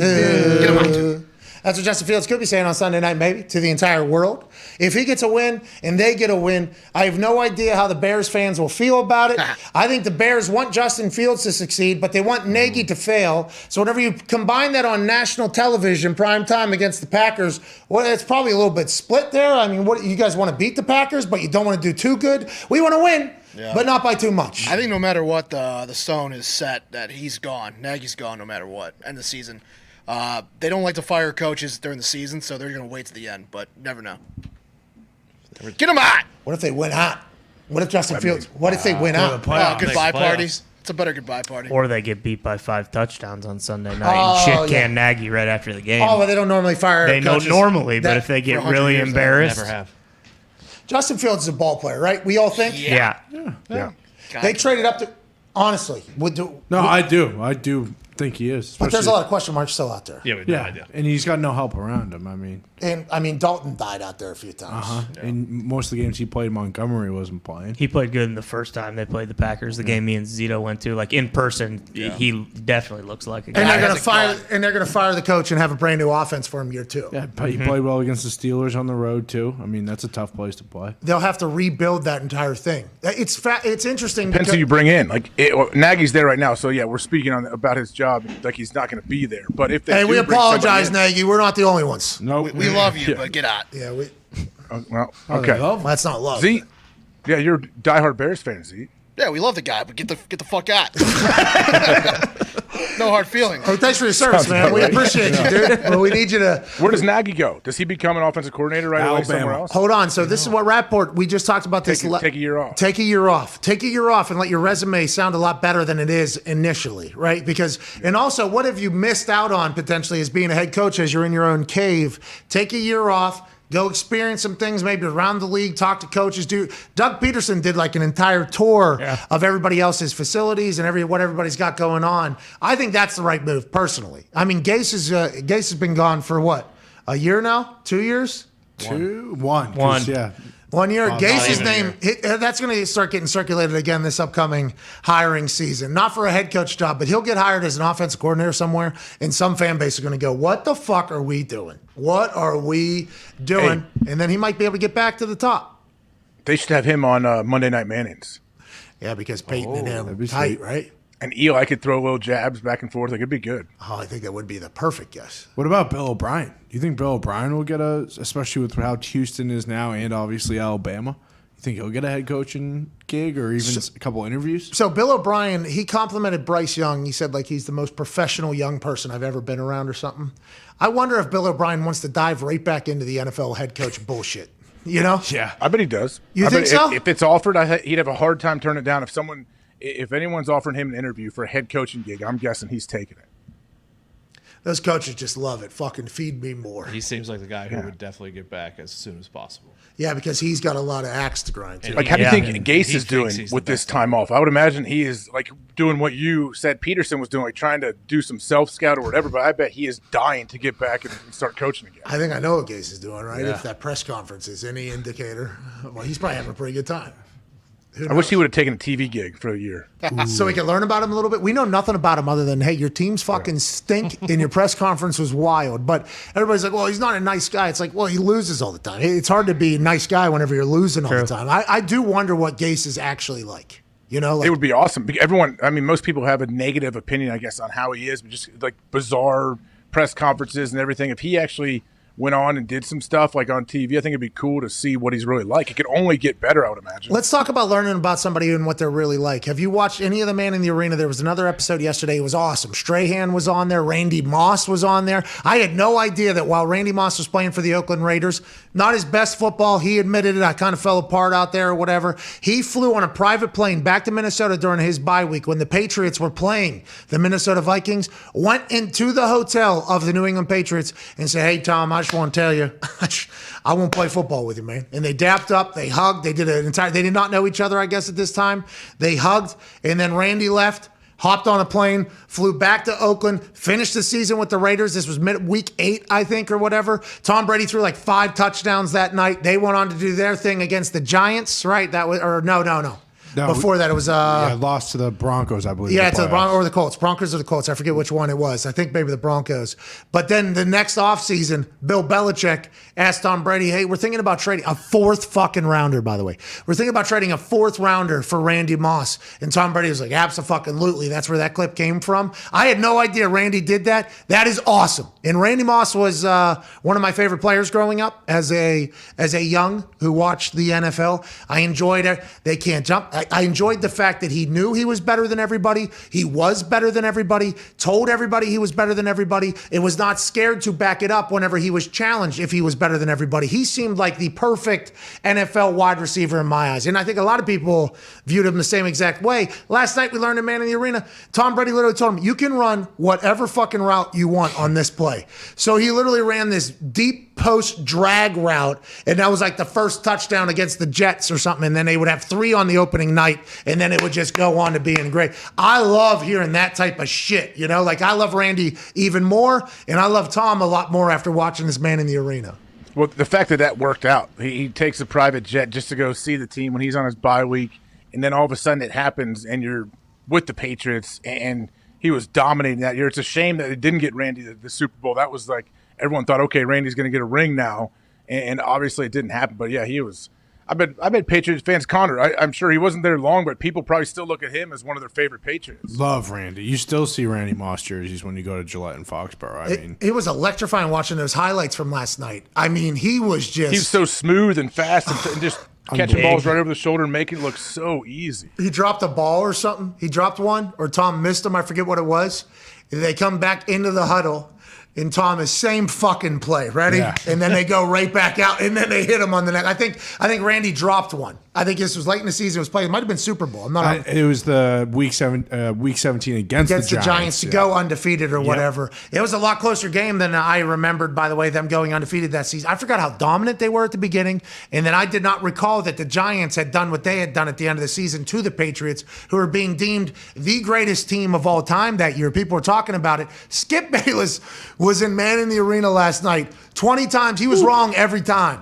I mean, he might have been the guy that made Tom Brady develop this Man in the Arena mantra, honestly. Like, the Man in the Arena, right, is the big quote about those motherfuckers that aren't in there have any idea what they're doing. The naysayers, the people that talk about you, the people that have never been in there could never understand what you have to go through to get to this point. I don't know the exact quote, but that's kind of what it is. And Tom Brady has talked about it, I think, a couple times in his Man in the Arena. Oh, they're saying this, they're saying that. And then they're running clips of Skip Bayless wrong. I mean, a lot. I was like, holy shit, this dude's been wrong a long time. I completely forgot about him in 2005, 2006, hitting homers in the hot take department. And just, he was in there through the entire thing.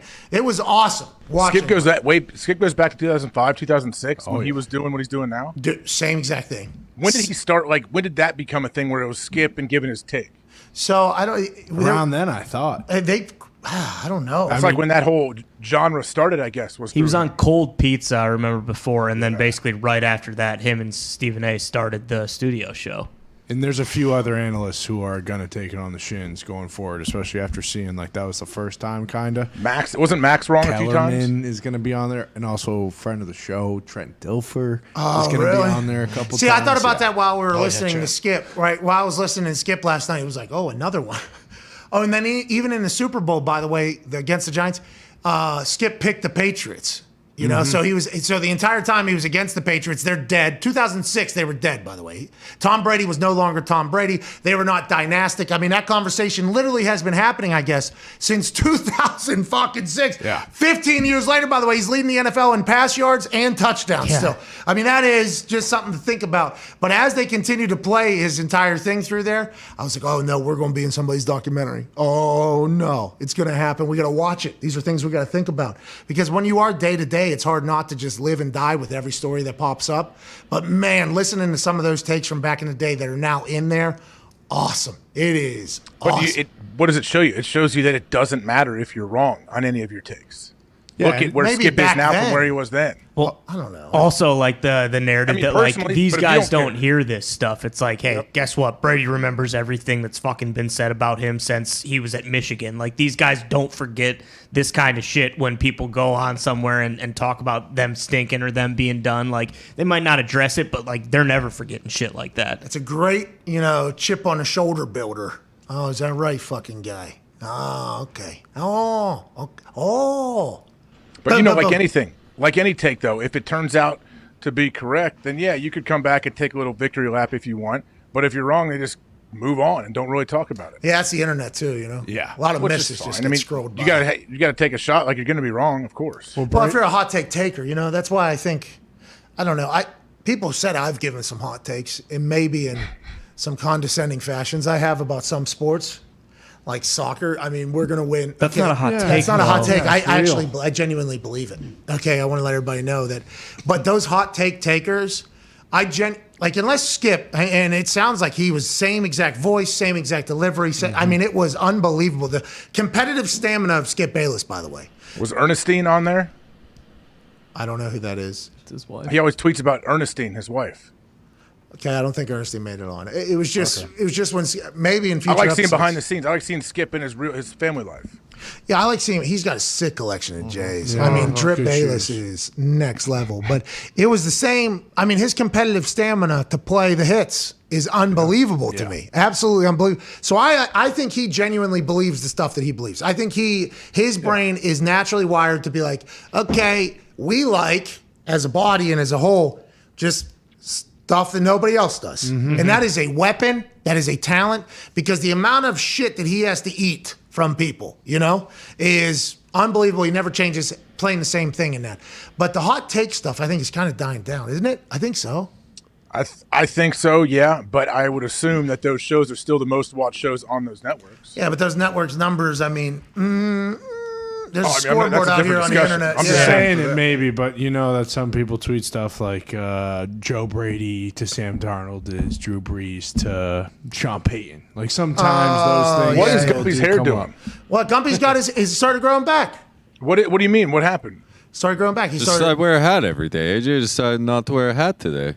So you just always shave your head? Yeah. Yeah, he had Look at that lineup. Yeah, it's clean. We have a barber in the office, dude. Just got done. This is like, what's his name grew his hair out? Nick Wright had a shaved head, and now he's got long hair. It's not like that. I think it's What is different. it like then? I think it's different than that. Yeah.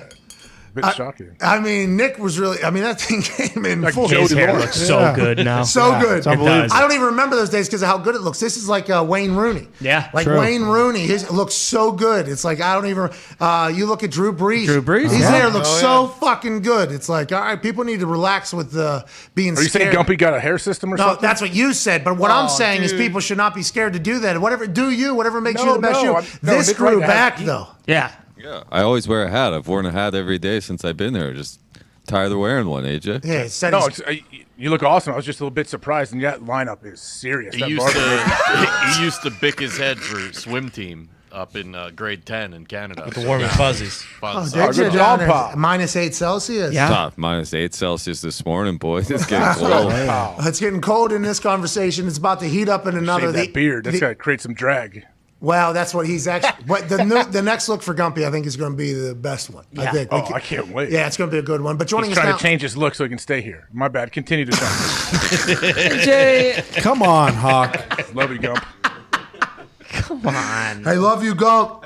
Love you, Gump. The man who always looks the exact same. Always has an incredibly fresh lineup, a fresh fade.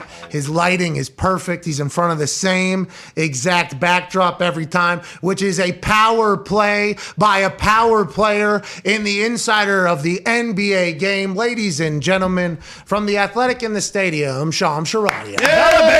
What up, Sean? Yo, your guy Gumpy, that kind of has some Doc Rivers flow to it. It looks nice.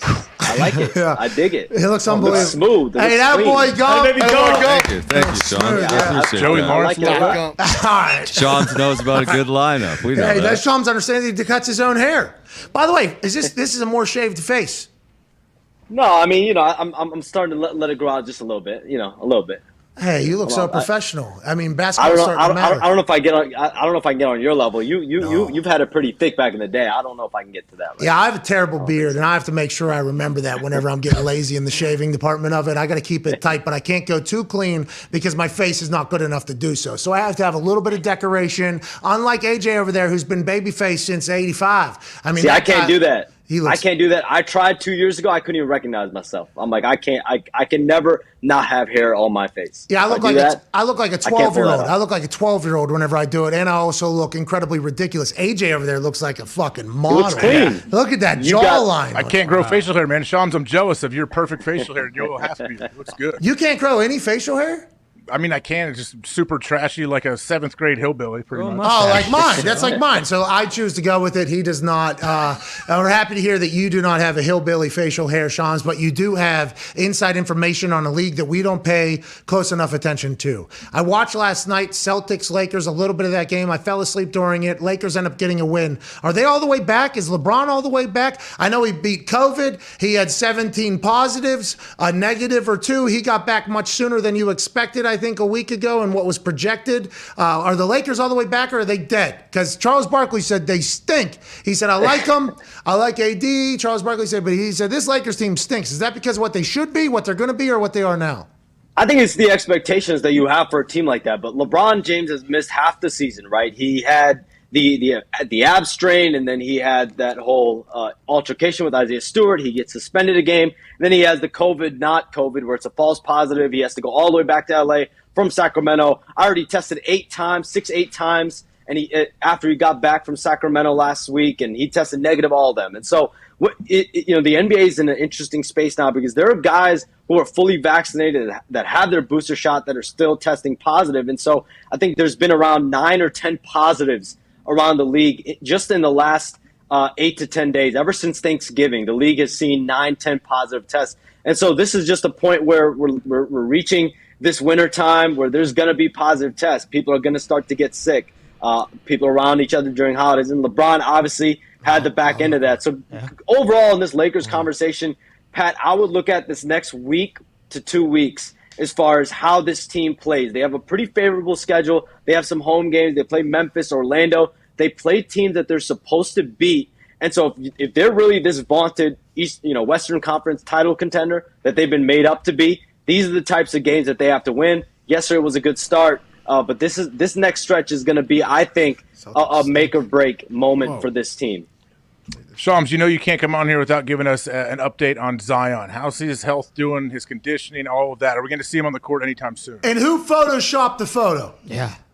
Last time I came on here, I gave an update, and then 2.5 hours later, he had a setback. So I don't know if I can give any type of declarations on his status. I think that the hope is that he's going to get ramped up again this week, but they had to bring him all the way back. They had to dial his entire rehab back last week when he had the setback with soreness. They were trying to ramp him up. He was supposed to have his first practice last Thursday.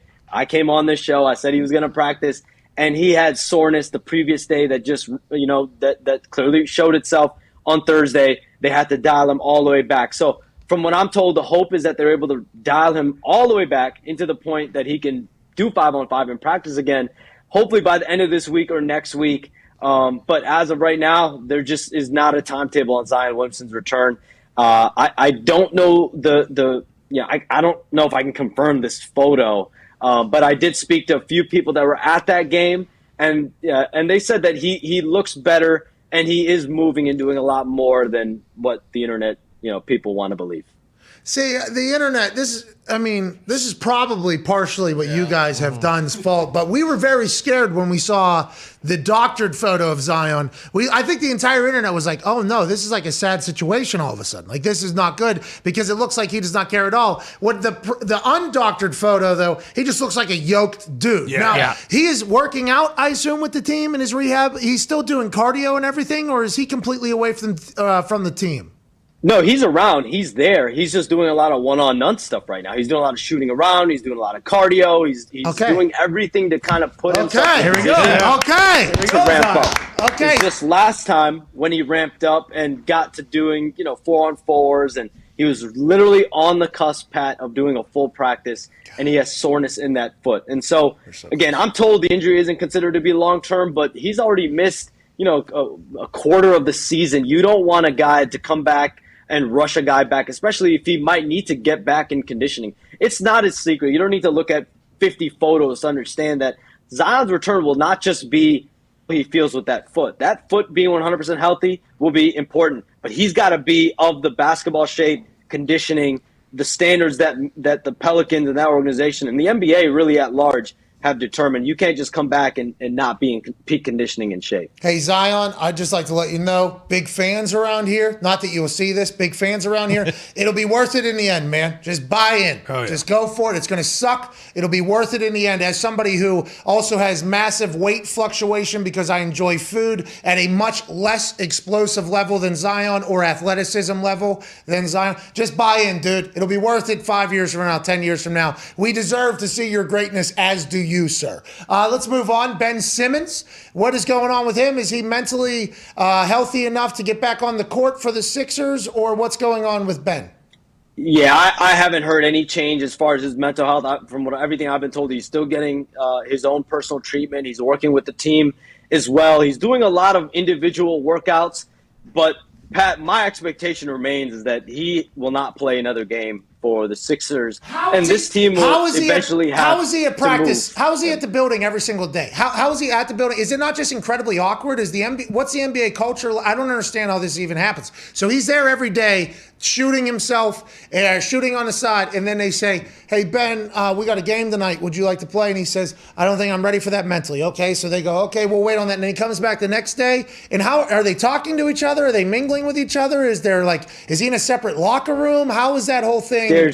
There's not that much dialogue, Pat. I'll be honest. I mean, everything I've been told, it is kind of awkward. And he's around. He goes to he goes to the team meetings. He's doing everything to make sure that he is, he's fulfilling his team obligation. He just right now is not mentally ready to step foot on the court in Philadelphia. And Pat, it's a guy that he steps back foot in that arena, whether it's as a Sixer or otherwise, he's going to get booed pretty hard. He's going to get that's going to be a sight to see whenever he does make his debut in Philadelphia, whether it's as a Sixer, which again, I don't see a scenario where he plays another game with the Sixers, but that then turns the tables. Do they trade him? Portland has an interest in him. They've had an interest in him. Damian Lillard wants to play with Ben Simmons. I don't think that, we reported the other day, it's not a secret.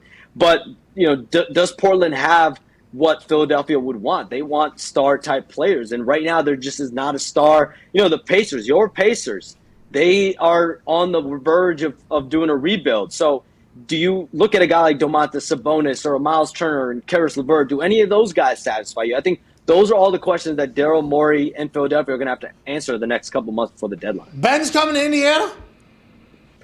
I think it's definitely – listen, the Pacers have had interest in Ben Simmons over the last 3-4 months. Now, where that stands now, when you're trying to rebuild and you're trying to build you're trying to go a little younger, you're trying to get assets. Is Ben Simmons that type of asset that you would want? That I'm not sure about, but over the last 3 or 4 months, there has been interest from the Pacers and Simmons. He fucking smacks the wood. Hey, when he on defensive side, Indiana would love that. Oh yeah. Oh, Indiana, high basketball IQ around here. If Ben was to come down, fucking what? Cuz I can't shoot, but I'm gonna lock you the fuck down. Oh, yeah. He would be beloved down here. Let's go, Ben. Come on out to Indiana. Come on. Carson Wentz came out of Philly. Come on. Come on over, dude. It'll be great. And to follow up on your point about them booing him, whenever we did SmackDown there, I said Michael Cole said that Ben Simmons is the best 76er in the history of the 70s. That place was so loud. That was the loudest boo I've got in every single city that we've gone to. It's tough over there, although Joel said he's our brother. Let's remember that. Go ahead, AJ. Sorry about it, man. A lot happened there. Shams, do the Sixers, are they actively still trying to get Ben Simmons to play for them? I would imagine if they have other teams interested, they would do whatever they can to try to trade him. Right now, it doesn't look like Simmons is coming back to play for them. I think that there was definitely efforts to bring him back, and they were open to trying to get him back. But AJ, I don't see, I don't think that same feverish pitch that there was a month ago is still there. I think the fire's kind of been lost. We're not hearing much about Ben Simmons anymore. The team, there just hasn't been much traction either way for Ben Simmons to return. It takes two to tango. Philadelphia would love to have Ben Simmons back, but Ben Simmons has shown no, as far as his mental state, he's just not there to play. So what can Philadelphia do? I think they've exhausted everything, fines, suspensions. We've seen them withhold his money. We've seen everything. So how much more can you do? I think they've really extracted everything they can do.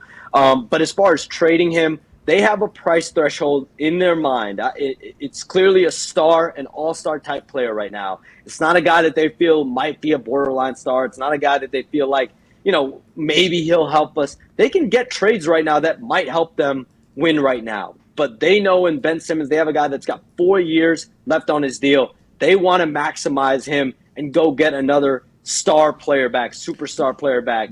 That Ben Simmons is. I mean, everyone wants to hate on Ben Simmons, but he's a guy that's a 3-time All-Star, was a runner-up for Defensive Player of the Year. It's just a difficult circumstance that they're in because he's not helping his value either by not playing. And so that's probably slowed down his trade prospects as well. I mean, if he was on the floor now, if he started the season playing for them, I think it's a very realistic case you can make that he would have already been traded. So I don't want to speak for Pacers fans because I haven't been to a game in years and I don't follow them close enough. Miles Turner, Sabonis is good. Yeah, good ball players. He's good. They're good ball players. No, they're good players. Listen, Sabonis, Miles Turner. That's why when teams hear that Domantas Sabonis Miles Turner, Karis LeVert, that these guys are available potentially. I mean, this is going to have a major, this is going to be a major issue, a major player to watch for during this entire trade market before the February 10 trade deadline. All right, and I don't want to just continue to talk about non-basketball stuff because like we normally just a sports show, but it seems like in your particular sport, a lot of shit's going on around it. For instance, nobody can play in Canada that isn't vaccinated. That was news that was broke just a couple days ago, right? And you lose your pay, and you're subject to possible fines, suspensions, and further discipline if unvaccinated players are not playing in Toronto. And Pat, that's not a lot of guys. 97% of the league is vaccinated fully, but there are a pocket of about 15 to 18 players that are still not vaccinated. So this will definitely have an impact on some guys. Okay, so this seems like we're going to learn who is vaccinated, who isn't vaccinated. Is this another push? I mean, this is Canada rules, I guess. This is a Canada mandate. I think it's happening in NHL as well. This is a Canada government mandate. I mean, I think what the league's done is they've literally said we are going by what the governments, whether it's local, federal, national governments, whatever they are saying is how we're going to abide by. So when you saw the New York City mandate, the San Francisco mandate, when they said you need to have at least one shot or you need to be fully vaccinated, and now in New York City, I think starting at the end of December, you need to have 2 shots. So Kyrie Irving will not only need to have 1 shot, he's going to need to have 2 shots if and when he returns to the Nets. I think these are major, obviously major issues, but the league is literally letting the governments decide, these fates. So the government is telling them that they should suspend and fine players and take their pay if they don't play in Canada, or is the NBA potentially looking at this as another? An NBA. Yeah. That's an NBA policy. We're like, listen, if you're missing a game, you're withholding services, which is exactly why Kyrie Irving, he's losing half of his salary.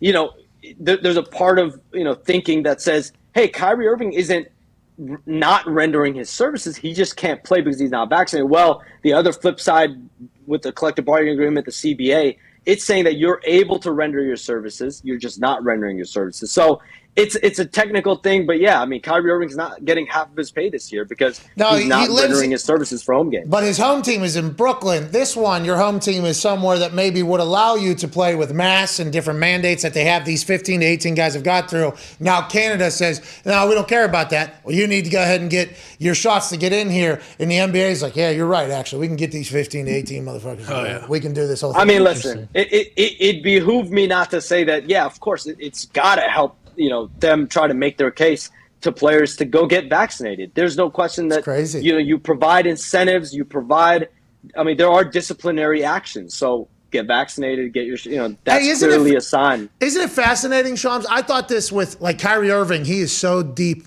entrenched in his side. Obviously, the amount of money, 100 and some million, you said the last time we were talking about.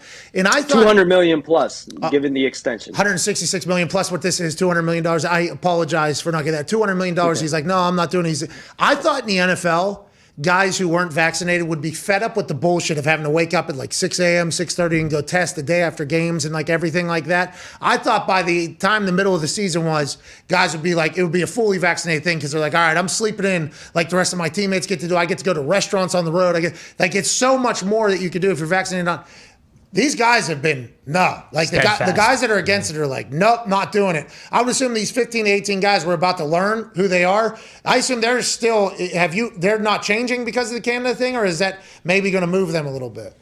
I mean, I think you've got to keep an eye out. I mean, I'm definitely going to be focused on some of these guys that aren't vaccinated. Like, does this change their opinion? Does this change their stance? Because like you said, you're losing out on paychecks. So some of these guys are going to miss out on hundreds of thousands of dollars by not being able to play in Toronto. So we're going to see after mid-January which guys, are willing to lose their paycheck and not play in Toronto and not play against the Raptors on the road. I mean, it's going to be very obvious. I think the hope among the teams is that these guys obviously are on the floor. You need these guys to be on the floor for you. Some of these teams, I mean, Bradley Beal is one of the guys that's been vocal. He was vocal in training camp. I'm not sure if he's gotten vaccinated since.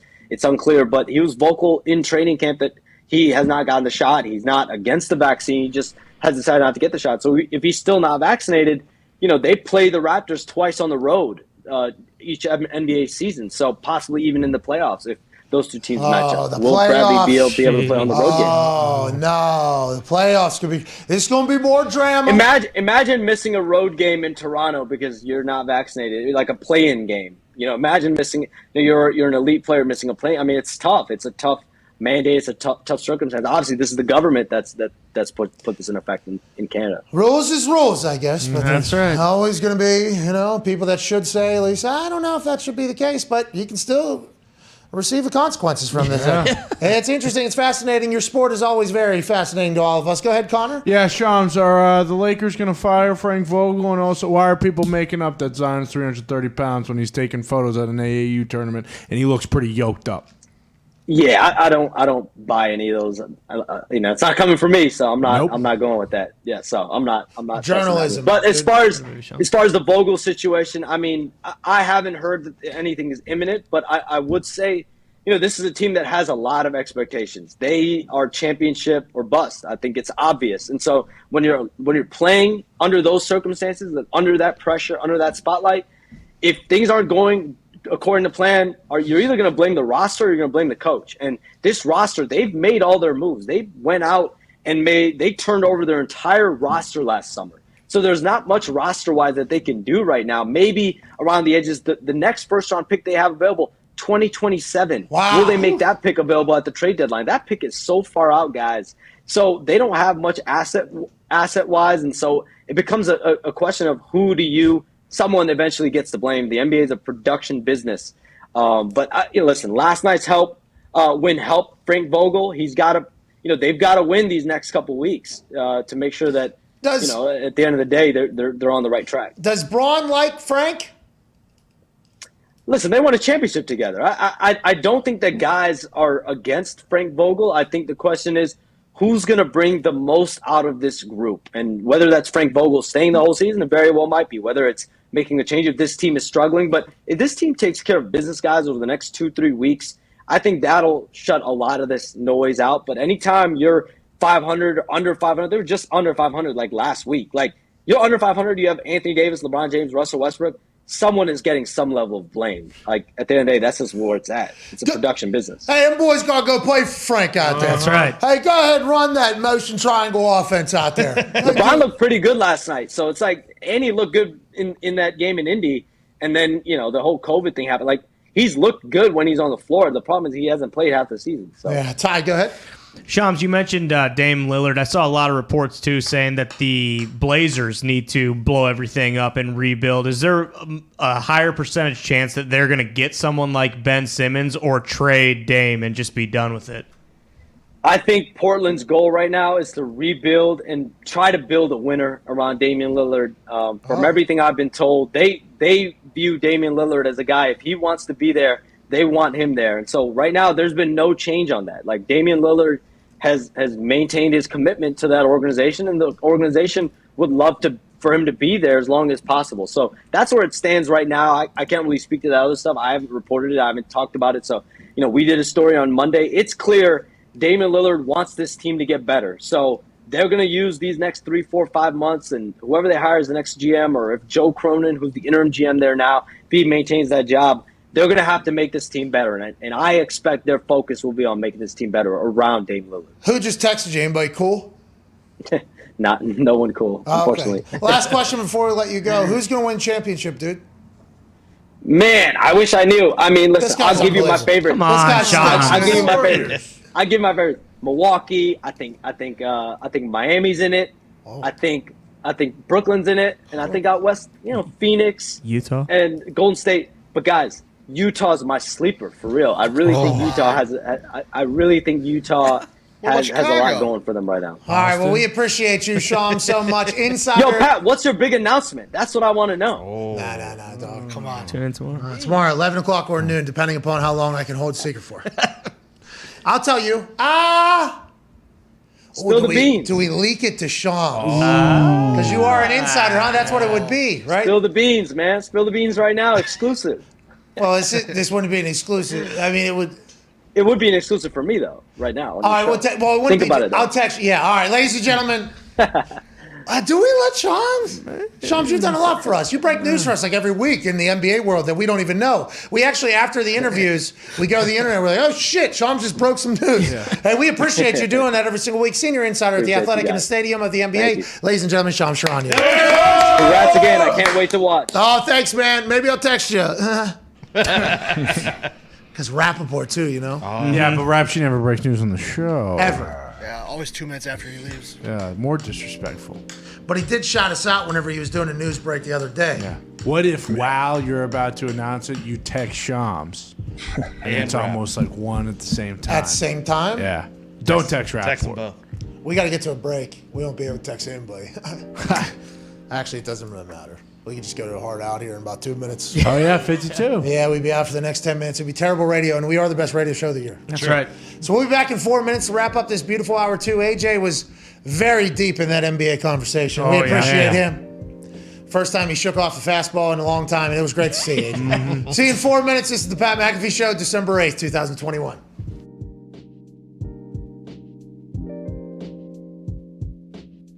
So I'm going to give my weekly story when Pat comes on. Yes. There we go. So this is my bedtime story right now. There's a couple refs that you just have it out for, or they have it out for you. And I'm like, before the game, I get the paper, I look, I see who the referees are. I'm like, fuck, I'm going to get a penalty called against me for sure in this game. And so I'll just say this: Bill McCreary.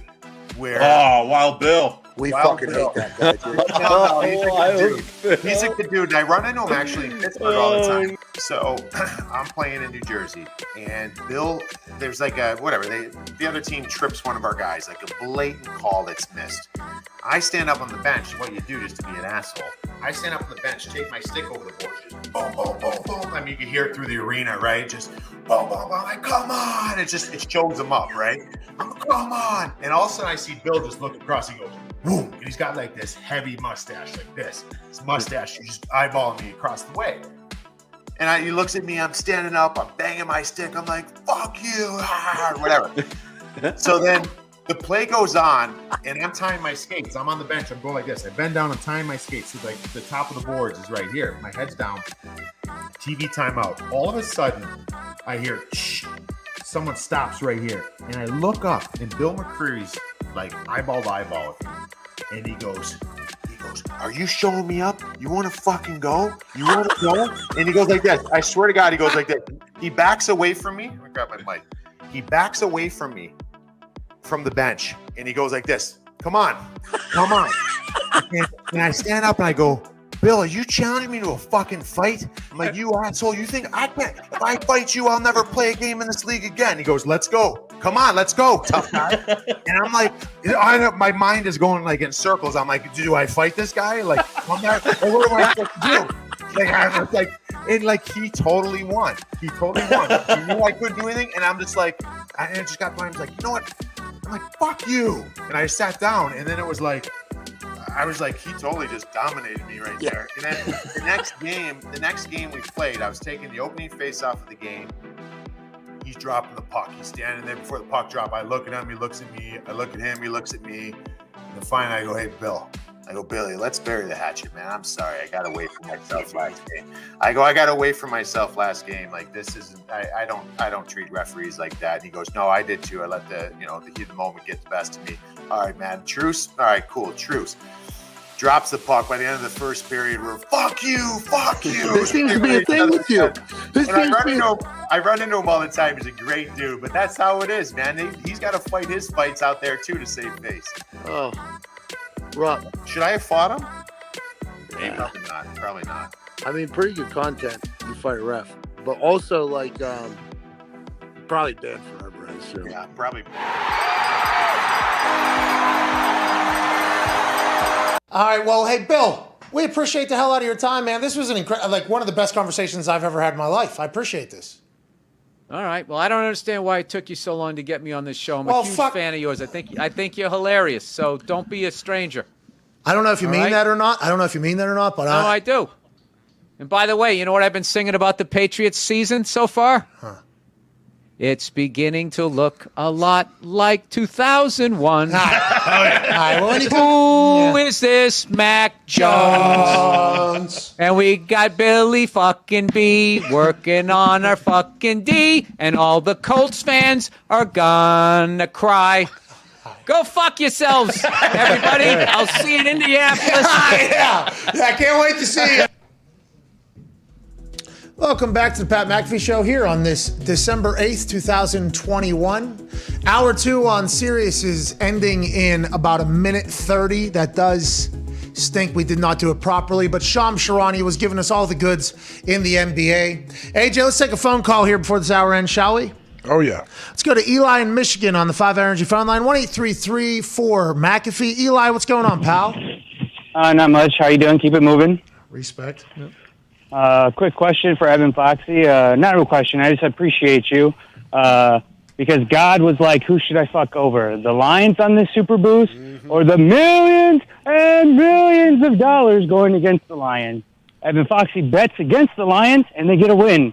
We're going to need you to keep on doing that for us, buddy. Oh, shout out to Eli saying thank you, Foxy, for taking one for the team that is your home team, that is the Lions. And the good news is you will be betting on the Vikings this Thursday night as the Pittsburgh Steelers Super Boost money line that AJ Hawk has decided upon has been okayed, officialized, and will be up on the site tomorrow morning. Yeah! There you go. Let's go, AJ. What are the odds for it? I don't think we can publicly announce those yet. They're going to... They might change a little bit. They might change a little bit here through the day. We shall see. But it'll get boosted. It'll be a super time. And we will start a super heater from AJ Hawk's back while he flies us into a beautiful place. The photo that he sent to us to use for the graphic of the super boost is top notch. We'll see you in 6. Nailed it. Fucking nailed it. I just nailed it. Yeah, very, We'll see you very in well 6. done. And that Congrats. Thank you. I'm a radio show host, dude. Best Award winning. Multiple award winning. Trophies, dude. Trophies. Put them on a shelf behind you once you get the igloo.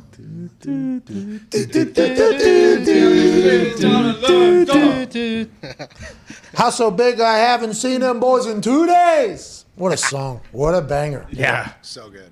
Just trying to take care of my people, man. Album. They don't have any awards for that, AJ. For what?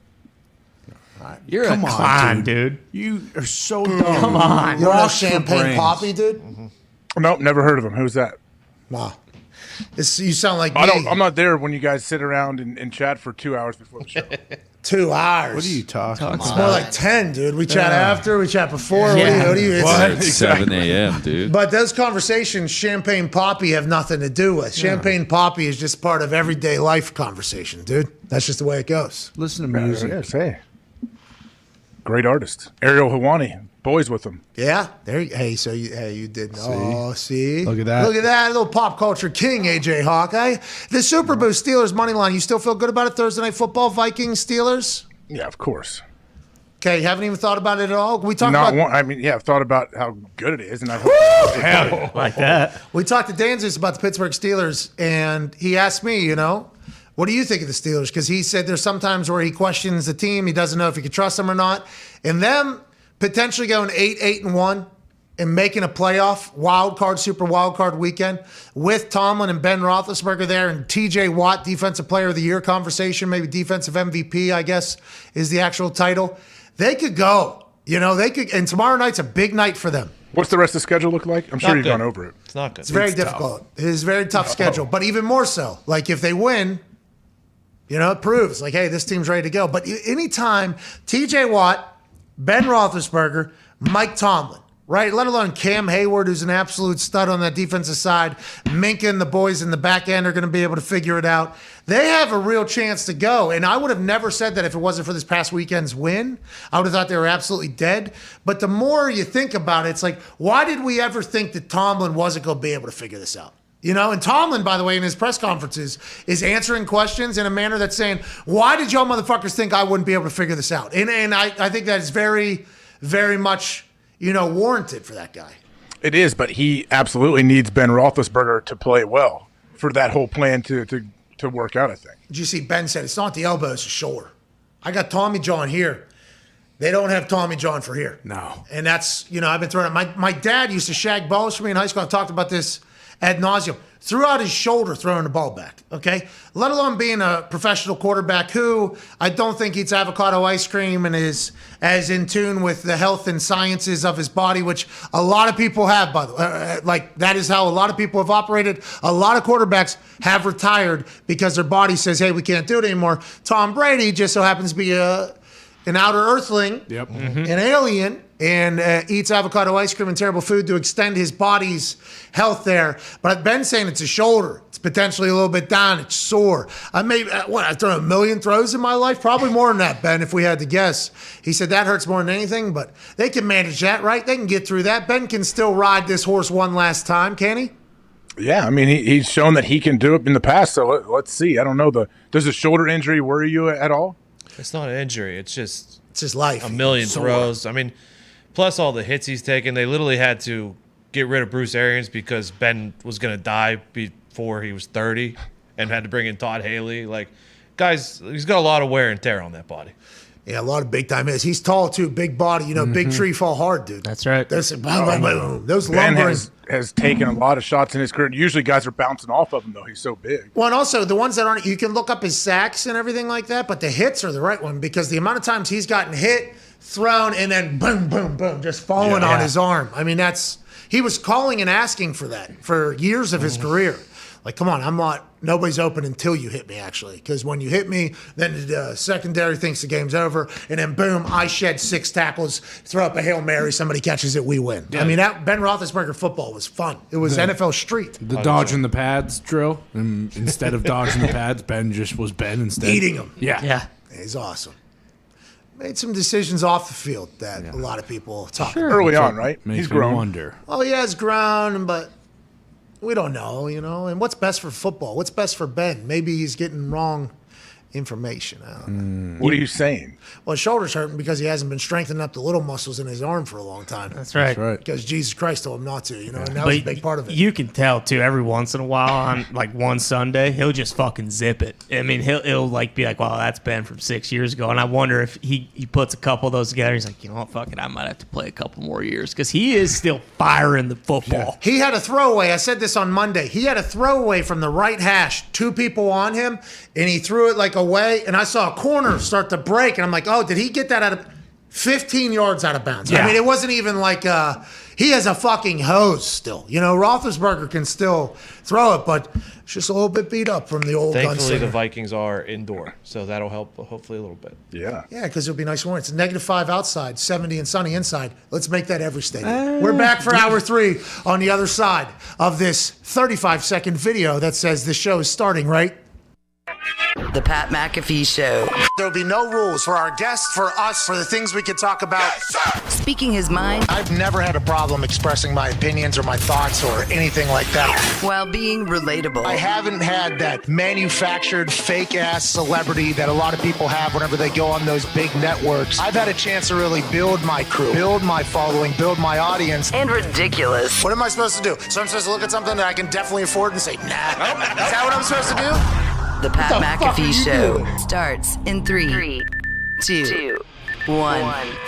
Welcome back to that show. Hour 3 on this Wednesday, December 8th, 2021, shall begin immediately following this beat drop from a man named Twine, who is a magician on the beat. Yeah! This hour, we'll see Dana White joining us in a few moments to chit-chat about the massive weekend that is coming for the UFC, but also the massive fight he just went through. That's right. Happy to see and hear that he is okay. Can't wait to chat with him. We have some breaking news coming out of the NFL, more specifically the New Orleans Saints football program. Alongside AJ Hawk here, Ari Mirov of Pro Football Focus at My Sports Update is reporting that the Saints running back Mark Ingram has tested positive for COVID-19. He is now likely out for Sunday's game versus the Jets. Ingram is now the second Saints player to test positive this week, alongside Pro Bowl defensive end Cam Jordan. Okay. So Cam Jordan, big, massive part of their defense. COVID positive, probably out against the Jets. Mark Ingram tested positive for COVID, probably out against the Jets. Taysom Hill going to play through that mallet finger that Russell Wilson had to battle against like a Wolverine. Taysom Hill said, fuck it, I'll play. It's an interesting scenario going down in New Orleans. What a nightmare. At least they're playing the Jets, I guess is probably how everybody's looking at it. That's a Saints fan right now. Did I miss it while you were talking? Who's the Jets quarterback this week? Zach Wilson. Zach Wilson. Yeah. Is he going to be Zach? He's back last week. All right. I never know week to week, day to day, who's going to be in the lineup there or really anywhere else. He made some good throws last week. He made some good throws, some bad throws.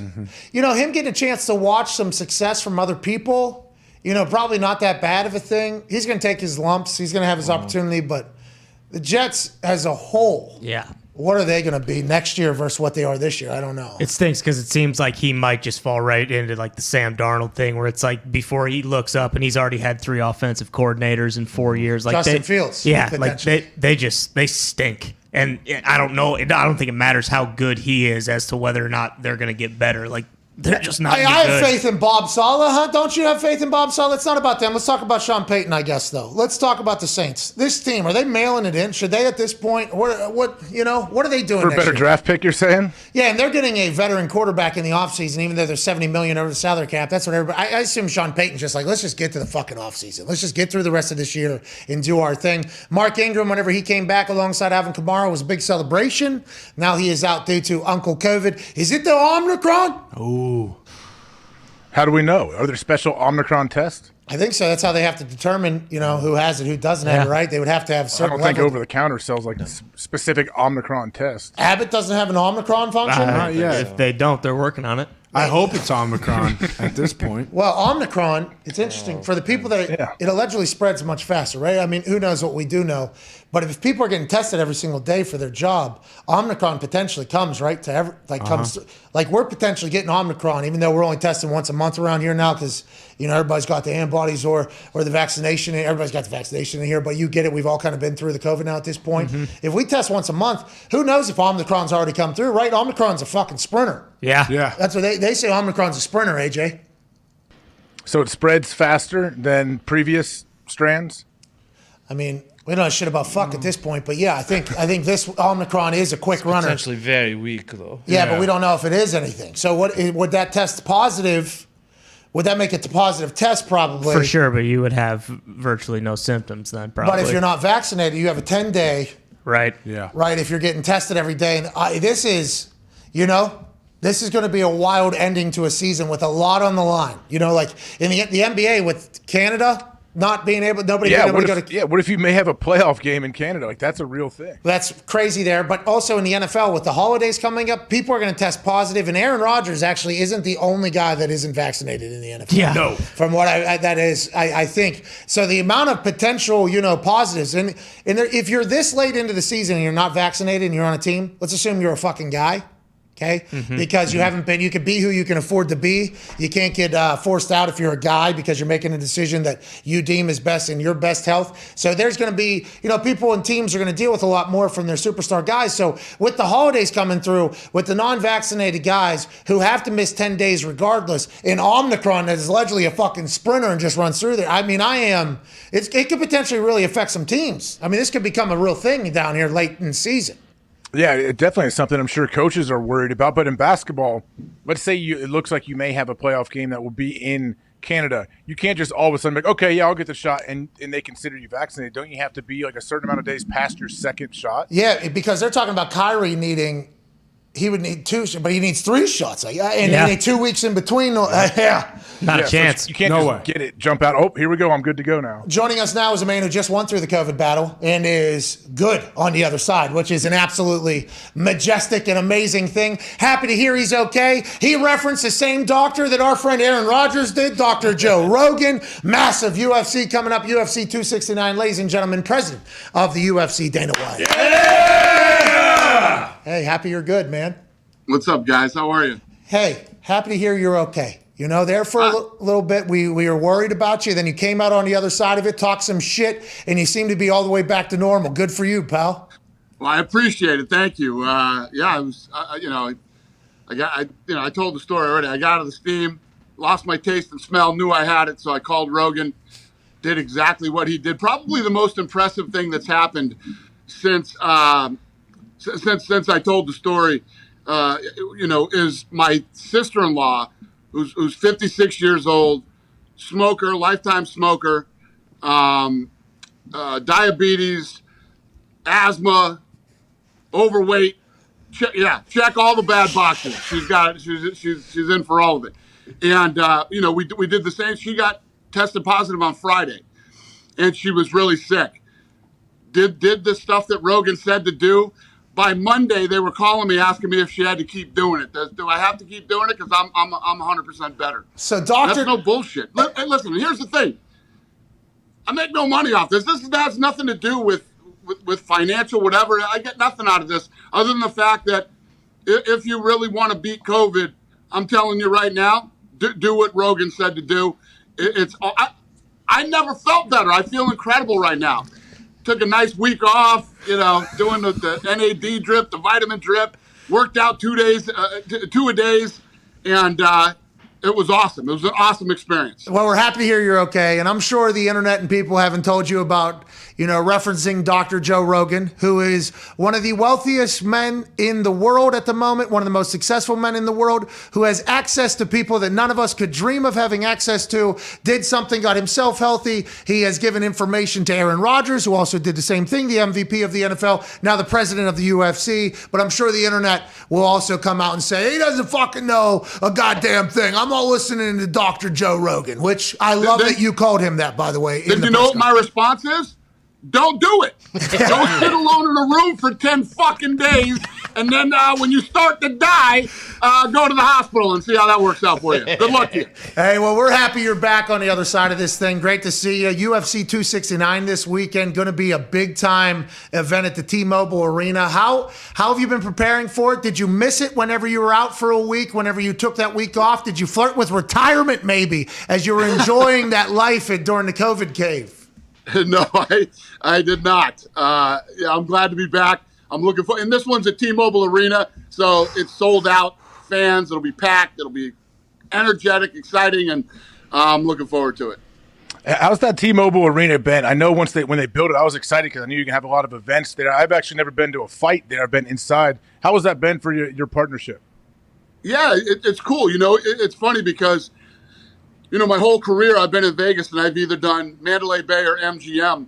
And then, you get attached to those places. Then when we went over to T-Mobile, it was a little different, but I love T-Mobile now, man. It's a state-of-the-art facility and it's bigger. More people can come to the event and we keep selling it out, so it's awesome, man. How do you scout the venues that you're going to head to next? Obviously, law and jurisdiction and everything is a big part of it, and who knows about the COVID, but is there some arenas that you scout out because, that you have a massive amount of fans, or do you just assume at this point your fans will travel to wherever you have fights at?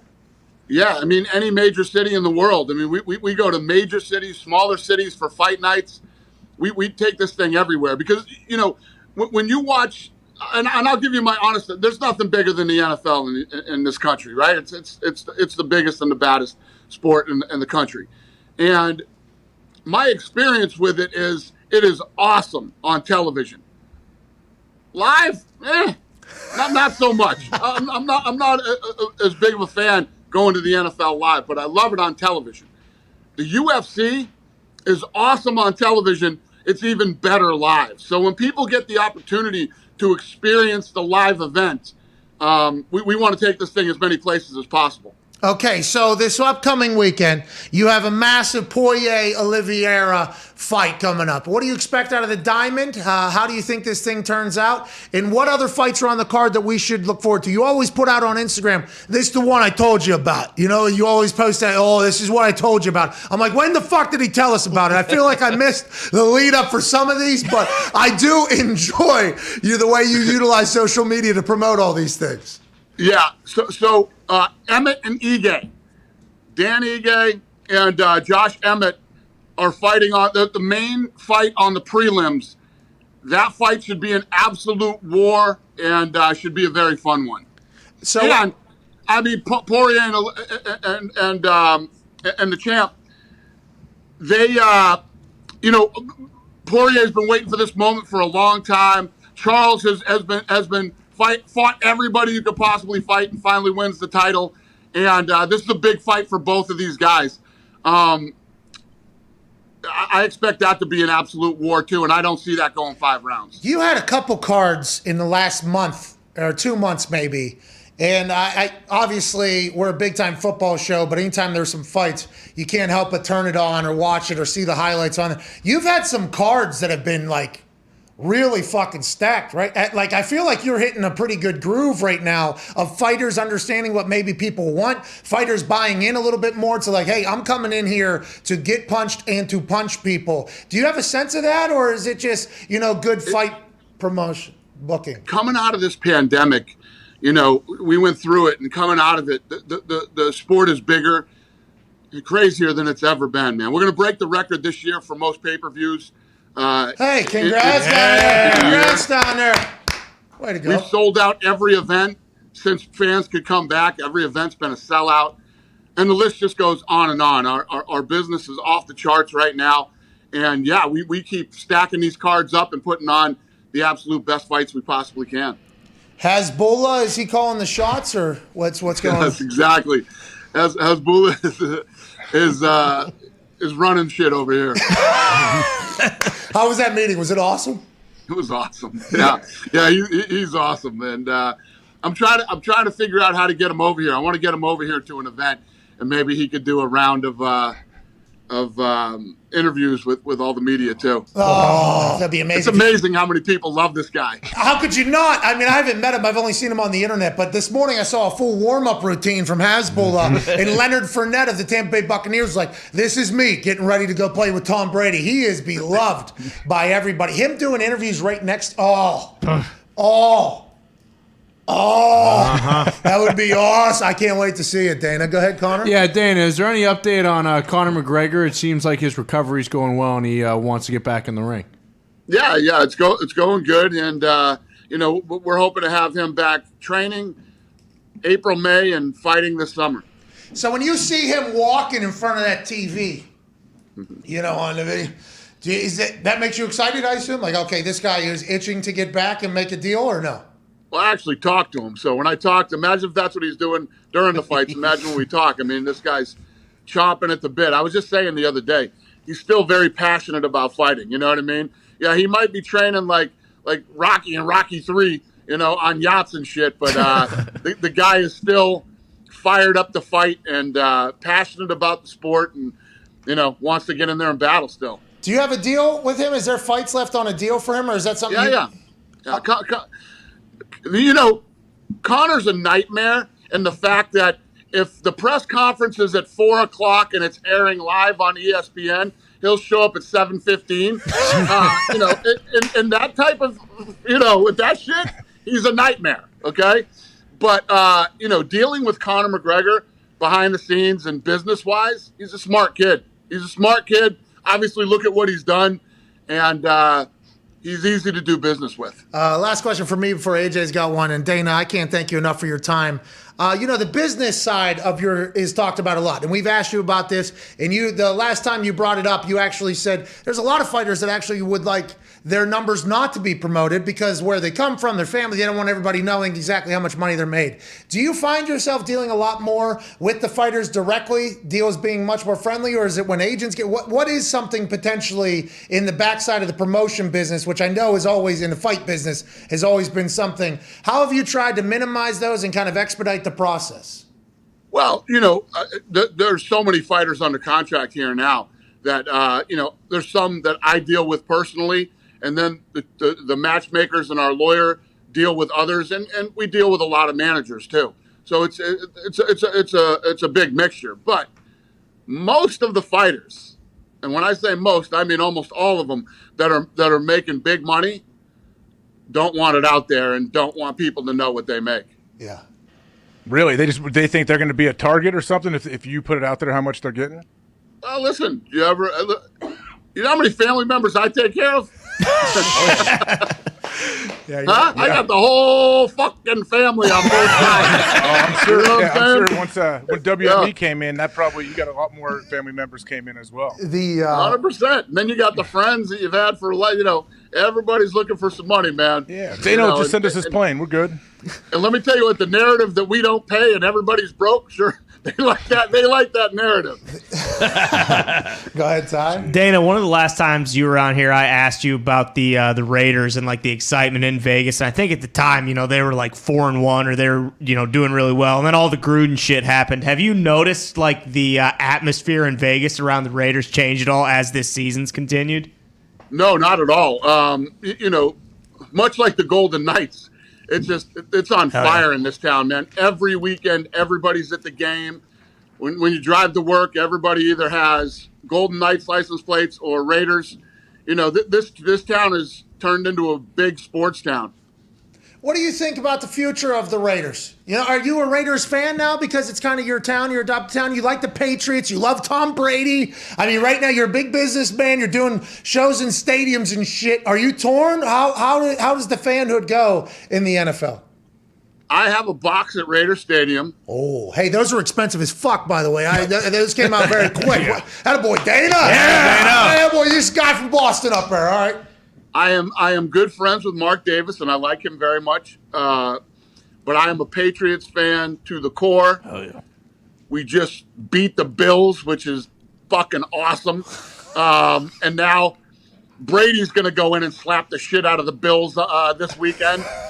And life is good for me in the football world. Are you watching Man in the Arena?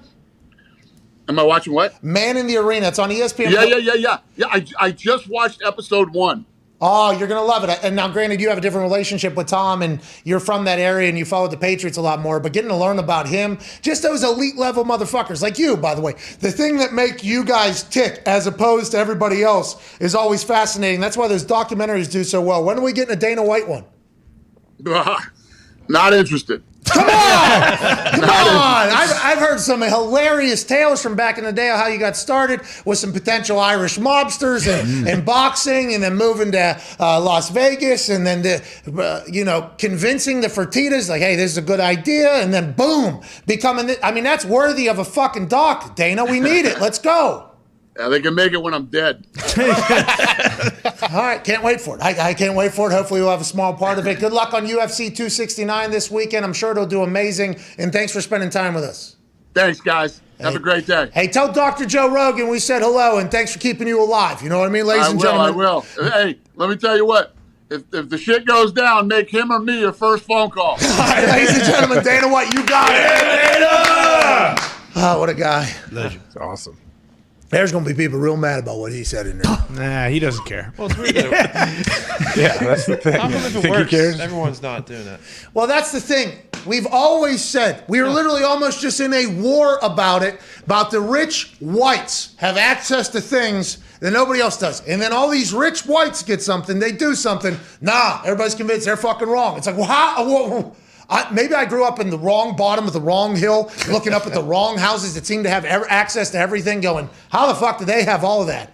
It's just like, all right. And I go to Walgreens, and I can't even get the stuff that is supposedly saving your life in 3 days. I mean, I miss a SmackDown, big Smack. Do I have grounds for fucking lawsuit? Come on. I mean, the best thing Dana said when you mentioned all that, and he said, "Good, then don't take it. Don't take it then." Like, that's all. All right, you don't have to do it. Yeah. And by the way, I appreciate the fact of people that care about other people so much, you know? Like the vaccinated people care so much about the non-vaccinated people because they think they'll get affected, obviously, by it, but also because, hey, you're an idiot. Just get vaccinated. We're smart. Hey, those people that you think are idiots that are not getting vaccinated, those motherfuckers ain't changing. No. I think we all just need to kind of just, you know, and it's a very harsh reality, but it's a real thing. I wish the super loud vaccinated crowd, which, by the way, I am vaccinated. Like, listen, I am not a smart person, though. I'm not out there telling people what they should do. I guess I kind of am at this moment. You super smart people need to realize that those people aren't changing their minds. No.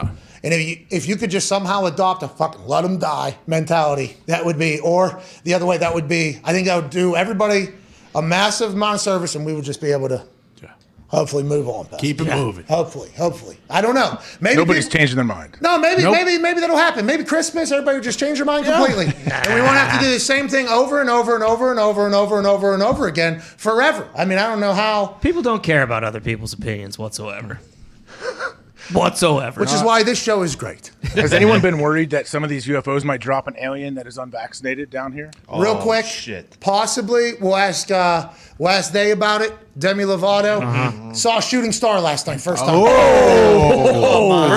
First time I've ever seen it. Yeah, I've seen the tail end of one. Are you sure it was a shooting star? It was blue. This one was a little Tell you what, that lake life hits different. Bro, it is. It was awesome. Because I was looking over. Yeah. I was watching Man in the Arena. But there's a window here, bright thing, top window, 2 sets of windows. Yeah. High society. No big deal. Big announcement coming tomorrow. But I saw the light, at the top one kind of caught my eye. I go, oh shit! Down into the bottom one, full right across the entire panel, and then it fizzled out or whatever. And oh shit! I just saw my first ever shooting star. Sam's pissed. Oh, She didn't see it.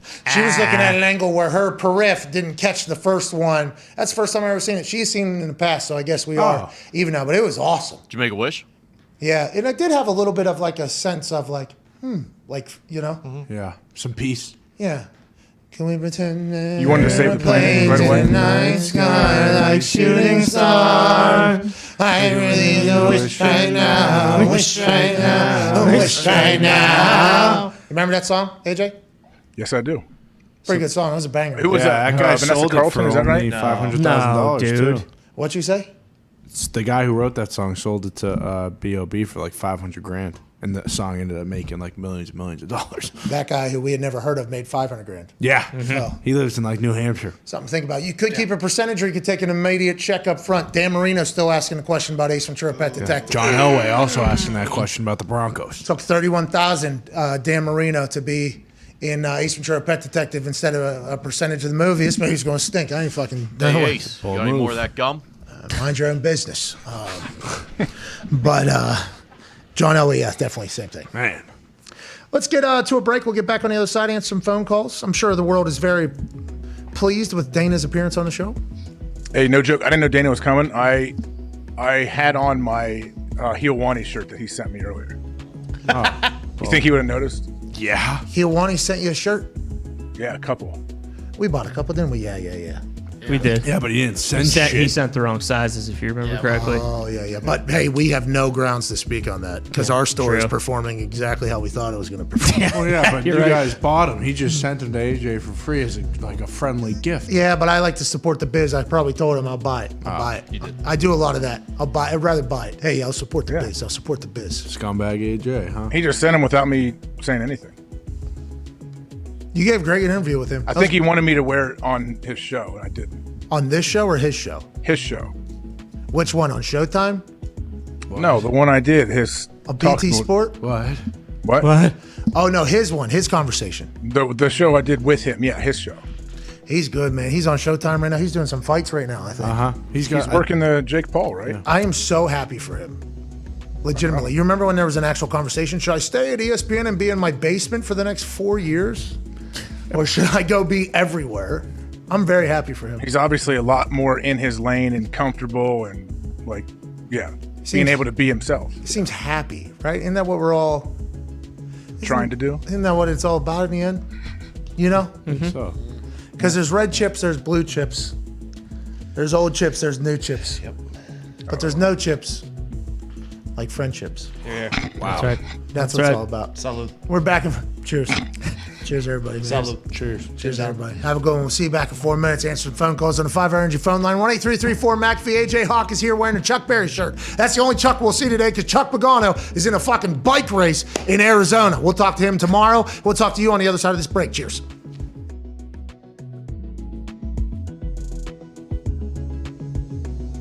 Steelers potentially staring down a losing season for the first time in 20 years. Jesus. Damn. Wow. Moment of silence, dude. I should stand for this one. It's a big one. Oh, yeah, true. Yeah. It's a day. 20 years is a long time.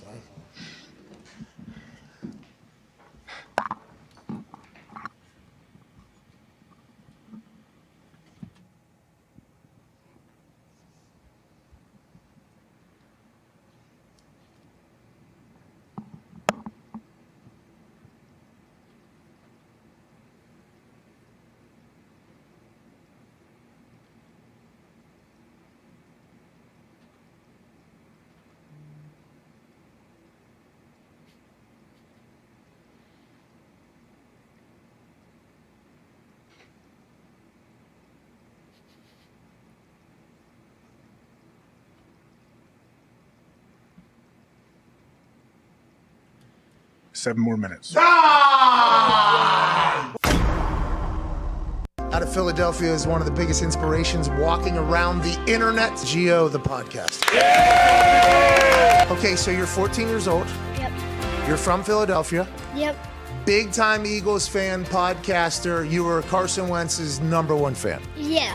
Yesterday, the 801 invited me, and Carson invited me to the game, and I got to go on the sideline and meet Carson again, and he gave me a football. Let's go! Yeah! You're obviously full of energy, full of optimism, full of upbeat, good vibes. Yeah. What do you go through on a day-to-day? I've had 20 surgeries in my life, so it hasn't been easy. I have a condition called SJS, short stem cell syndrome, and it's basically like muscular dystrophy with dwarfism. My elbows are dislocated. My left hip is dislocated. I had to get my right hip reconstructed. The reason I'm so optimistic is because life is too short to focus on the negativity. Let's go! I'm sorry to hear that you have to be tougher than all of us on the day-to-day, but I am so incredibly thankful that you keep that mindset. How'd you develop a love for football? We've always been a football family, but then when I started having surgeries, I started watching football, and then I just kind of fell in love. What does the rest of the season look like for the Indianapolis Colts, you think? Carson's going to keep himself safe out there? Carson's going to have his best NFL season here in Indy. Why is that? He loves it here, and he's having fun. And when Carson Wentz is having fun, he plays his best. Okay, and how about the Philadelphia Eagles? I think they got a little developing to do with him. Are there any players that you'd like to get on your podcast? Brian Dawkins. Oh. Is he your favorite Eagle of all time? Him, Carson, and Zach Ertz are my top three. Oh, Zach Ertz. Damn, I'm so sorry. Yeah.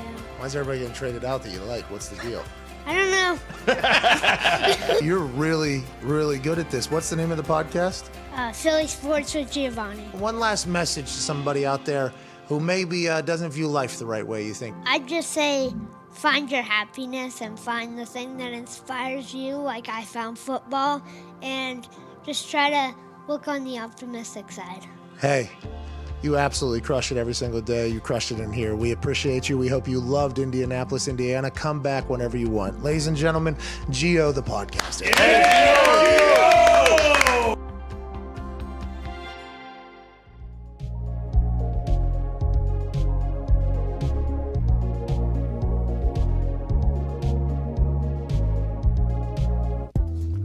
Whether you've been in a relationship for years, are just getting started, or are excited to get back out there and meet new people, hell yeah! When the moment comes, you want to be ready. True. Oh yeah. Roman, ready. Ooh. Oh yeah. With Roman, you can get a free online evaluation and ongoing care for erectile dysfunction, all from the comfort and privacy of your own home. A U.S. licensed healthcare professional will work with you to find the best treatment plan.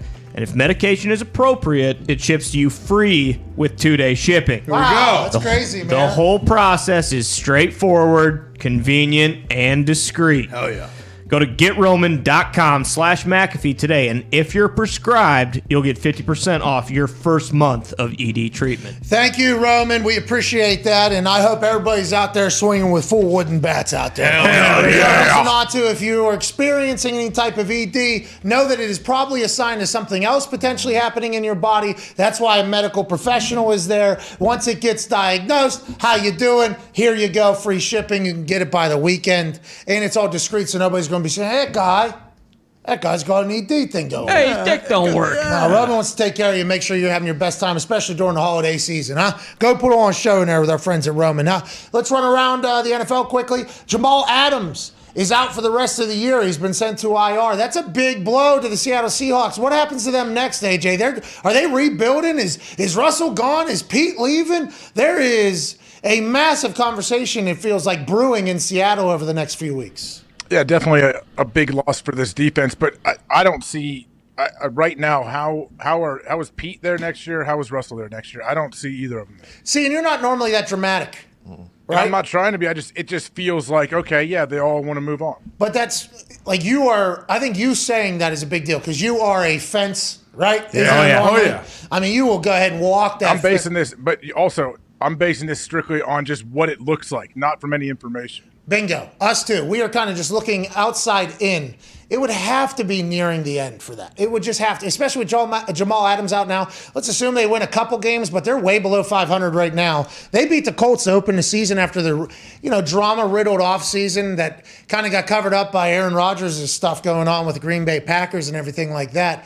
But they started out hot, and they've gotten cold. He gets hurt. He comes back. They get a big win against the Niners. So the conversation would be like, whoa. Are the Seattle Seahawks gearing up? Now they lose Jamal Adams, which I think is going to be a big-time blow to the defense. And it's like, realistically, with the Cardinals in that division, the Rams in that division, and they did just beat the Niners. They have a good record against the Niners. It's going to be very difficult for them to make the playoffs. And if they don't make the playoffs, after all the bullshit that happened last offseason, what's going to happen this upcoming offseason? You have to logically ask that question, I think. And they're probably not going to be in a position where they're going to be drafting this high again. In that draft pick, they traded for Jamal Adams. So, like, now the Jets will have 2 picks inside the top 10. Like, it just, and Russell, I mean, if there were already those seeds of him kind of wanting to leave, them having hit the worst season of his career and not making the playoffs, like, what's going to keep him around? Yeah, it's after Russell basically got the offensive coordinator fired and this one hired, too. Yeah. Well, and also buried the offensive line. I don't think they've been doing that great this year either. Right? That's not going to change. Didn't Russ like Shoddy? I thought it was the other way around. He was it. pissed that they fired Schottenheimer. Oh, yeah. Yeah, Pete was. Sorry, that's why he and Pete had some issues. Yeah, Shoddy's down there in Jacksonville right now. Like, That's God damn it. Yeah. Jeez, I was cooking with Russ last year. We threw the ball 50 times a game. Hey, isn't it going to be weird, though, to watch the Seahawks whenever it is without Russell Wilson as the quarterback? When do you think that's going to be next year? Yeah, as of now, because of all the offseason stuff that Russ had in the bad year that they're having. This is going to be on the man in the arena, Russell But Wilson. that's right. Will he be a free agent? No, I don't. No, he'd be traded, right? What are you going to have to give up to get him? Something big. Doesn't it make sense for the Giants to go after him? Yes. Yeah, big New York. market. You don't think he and Sierra want to be in New York? Oh, all those live shows. Oh, Giants do have 2 top 10 picks, too. So that would make the Oh, so he's going to be a Giants quarterback next year. That makes Save Joe Judge's his job, all of that. Well, and also John Mara from having to go to those meetings with the other billionaires and explain why his team stinks. Now he just got a quarterback that'll probably make up for a lot of the flaws. Although it won't take you to a Super Bowl, it might maybe win you some more games. Joe Judge, he's a guy that I love. I love Joe Judge. I want to let everybody know all the conversations about what Joe Judge has been doing off the field to his team and in practices and training, and maybe were a little bit ridiculed on this show. That came from everybody else, not me. Nope. Joe Judge just said the other day that he felt like it was important to get the punter involved early in that game because they knew he was going to be used a lot. I love him. Thank you for thinking of the punter and the kicker, Joe Judge, special teams expert. You're 100% right. It's nice to get that first one out of the way. You know, if we didn't have the opening kickoff, you know, if we were kicking, obviously, if we didn't kick off the game and we weren't doing it until the second half and we don't punt until late into the second quarter and we haven't scored or anything it's like I haven't touched the ball in 2.5 hours at this point. What are we even? Thank you so much, Joe Judge, for thinking about maybe 4 to 5 plays in a game because those are pivotal. Those are the biggest plays in the goddamn game. While he may have thought that internally, I was told personally, because I sent that into the group chat, that may have not come from the most reliable source. Oh. Diggs, you got McCockner, which means I got... Oh, no. Well, I said it, and then I did text underneath. I said that may not be the most reliable source. The Carpenter. It's Wesley the Carpenter. He gets everybody in Giants Twitter. Apparently that was the guy who said that one player was stealing snacks and got caught because he was Calvin stealing. Benjamin. Hey, which has happened in a building before. That has happened before, although it was to attack Calvin Benjamin's. Mm-hmm. Oh, so we got there? I did, yeah. Well, ipso facto, I mean, if it's in there. Are we sure, though? You're not sure that you got. I think I'm. It feels pretty like sure. he got. The I mean, Giants fan told me it was. I'm not familiar with Giants Barry McCockners. So, yeah. God damn. I just think that group chat is so gospel. Yeah, if it goes in, it's Should be a typically penalty. It's coming out. You know it. Yeah, you know it's If real. it goes in, it's coming out normally, and it's we all try right. and uphold a standard in there. Huh? We try and uphold Add me. a I'll standard. throw in some there. stories at you. AJ, you cannot. You would get suspended from the group, which has happened, by the way. Yeah. People have, as of late, people have been getting kicked out of the group chat for 5-10 minutes, and then they're allowed back in. It's like a penalty box. Yeah. Because what they send in, that's not for this group chat. Please. Mickey Mouse. That's okay. I tend to opt out of most group chats, so I'm okay. I'm only in 2, 3. The bookings one is one. Oh, That's an yeah. interesting one. That one's just funny. I only appear in there every once in a while. It's normally pretty long. Pretty long. Normally it's That's why I can't have my phone vibrating, or I look down, I see 15. I'm like, no, sorry. opt out. You don't even think about who's in there. I don't really think I get invited to many group chats now. I'm in very few, but they know like AJ Hawk has opted out. Like, you can get out. You can opt out. You can leave a conversation. And Yeah. it tells everybody. Leave group. AJ Hawk left the conversation. Oh, that's fucked up. I only do it when I want to have an impact and let them know like this is garbage, whatever you add. I don't know who's all in here, but I don't want to hear from any of you. Let's go to the phones here at the 5-Hour Energy phone line, 1-833-4-McAfee. It is nice when you just kick somebody out of the group. Oh, yeah. It's also hilarious watching it happen. Who was the last one? Bill. Bill. Yeah. Yep. Bill McCubbs kicked out last. You know what I mean? You should be able. He should be able to see what's going on in the group chat, but he can't participate. Okay, so somebody tell Tim. Somebody tell Tim that needs to be added into. Oh, Tim Cook. Yeah, you can look through the window. You know he's not innovating. You know that. What's that? He's not innovating. You know, Steve Jobs was the innovator. I thought you meant Tim McAfee there. No, Tim McAfee can figure out basically anything in real life, but if it involves the internet, he is should be nowhere near it. Tim being the sheriff of the group chat. That would be funny. Tim Cook. Yeah. Tim Apple. There's 8K cameras on every single phone. You don't think Tim Cook has innovated at all? Just a little bit, maybe? I don't know. Maybe he has. I don't know. You could change my mind. These new cameras are sick. Unbelievable. So good. I don't think that's Tim Cook, though. Yeah, I think this is still Steve. Yeah. No, Steve was still like iPhone 9. He did have a lot. Or the developers that are. Whoever Steve. So they had all that money, and everybody's like, what is Apple doing with all the money? Oh, they bought every 8K camera available and put it in every single phone that they have. I think that's honestly what they did. I mean, that with their new money. phone's cinematic mode that you can, it's unbelievable. Movies. Stupid how good it looks. I need to use that. I saw that on there. I didn't really have a reason to use it, but the would it best. be good if I'm filming just like my kids playing basketball? Yes. Good zoom on it too. I think mine's broken. I tried using it. It doesn't fucking. Nah, it's probably User error. broken. You know, it's really good for like let your dog outside and then just film them running. I had my dog It's sprint unbelievable. past my Yeah. camera. Oh, yeah. I had my dog Sweet. sprint past my Very camera. artistic. Grass Did I looks miss a so video? green too. I posted on IG stories back when I was jeeping, dude. What's your problem? So Ty was talking about you. I thought he was talking about somebody else. No, I did it his as well. dogs. Yeah, it's good. I did it as well. I was just backing up the point. If you have a dog, it is a good video for the dogs. Also, yeah. I'll get Kev in the side yard and get some footage of it. There you go. Yeah, I think just place the camera though. You know, don't be moving the camera. Let Kev come to the camera. Don't have the camera go to Kev. That's right. Speaking of, I'd like to have a moment of silence for a guy who didn't want to be around the camera. And I just watched a documentary about him. His name's Marc Andre. Mm-hmm. You know what I'm talking about? No. Marc Andre Leclerc. Canadian. Leclerc? He's an opinist, maybe, or he's Alec. You remember Alex Honnold, the guy, the rock climber, the free solo? Free solo. Yeah. Alex was saying that this guy's a maniac, basically. Oh, no. And there was a documentary about him. He was just a hippie kid from Canada who literally would just go climb all of these ice-patched cliffs with no rope. Yeah. And he would do it for no cameras or nothing. He was just doing, it's fun. Like that was literally what he was. This dude, yeah. I watched a full documentary on this guy. Fucking awesome. This is maybe the biggest free spirit hippie I've ever seen in my entire life. Did not care about anything. They finally forced him into being filmed. And thank God they did, because obviously This is a psychopath. He passed? during filming, he passed. Not while being filmed. He was just going and climbing some sheet of ice at the top of a mountain cliff in Alaska. But yeah, you need to watch. Rest in peace, Marc Andre, dude. Thanks for your service to look at this fucking guy. No ropes. Thank you, No Mark. ropes. What's it called? I think it's Opine. 'Cause have you seen Free Solo? I'm sure you saw that, right? Alpinist. There it is. Not open. Alpinist. On Netflix? Yeah. Okay. No. I don't know what it's called. It says it was in theaters September 16th, so I'm guessing it's probably now. What's it called? Alpinist. Yeah. So alpining is the act of climbing those cliffs that have ice on it, I guess. So it's like this thing that isn't talked about much. And this dude was like the greatest of all time as like a 16-year-old or 17-year-old. And he didn't do it for clicks or anything like that. He just did it just to do it.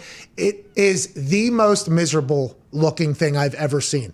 He eats like snowstorms. Yeah. While hanging and knocking off ice, and it's just falling on his face. And he's just like, yep, no big deal, getting to the top. And he's just like that Hono guy. He's pretty cool. And then he has to go all the way fucking back down. It's wild. It is insane. Does he do the things like Alex Honnold when they, it's like a multi-day climb and they're hanging out, they sleep on a tent and they hang their ass and they take a dump right off that little thing? I'm not sure how much he's dumping out of his tent, but I think he did have a dump hole in his tent. That he's in the middle of ice, though.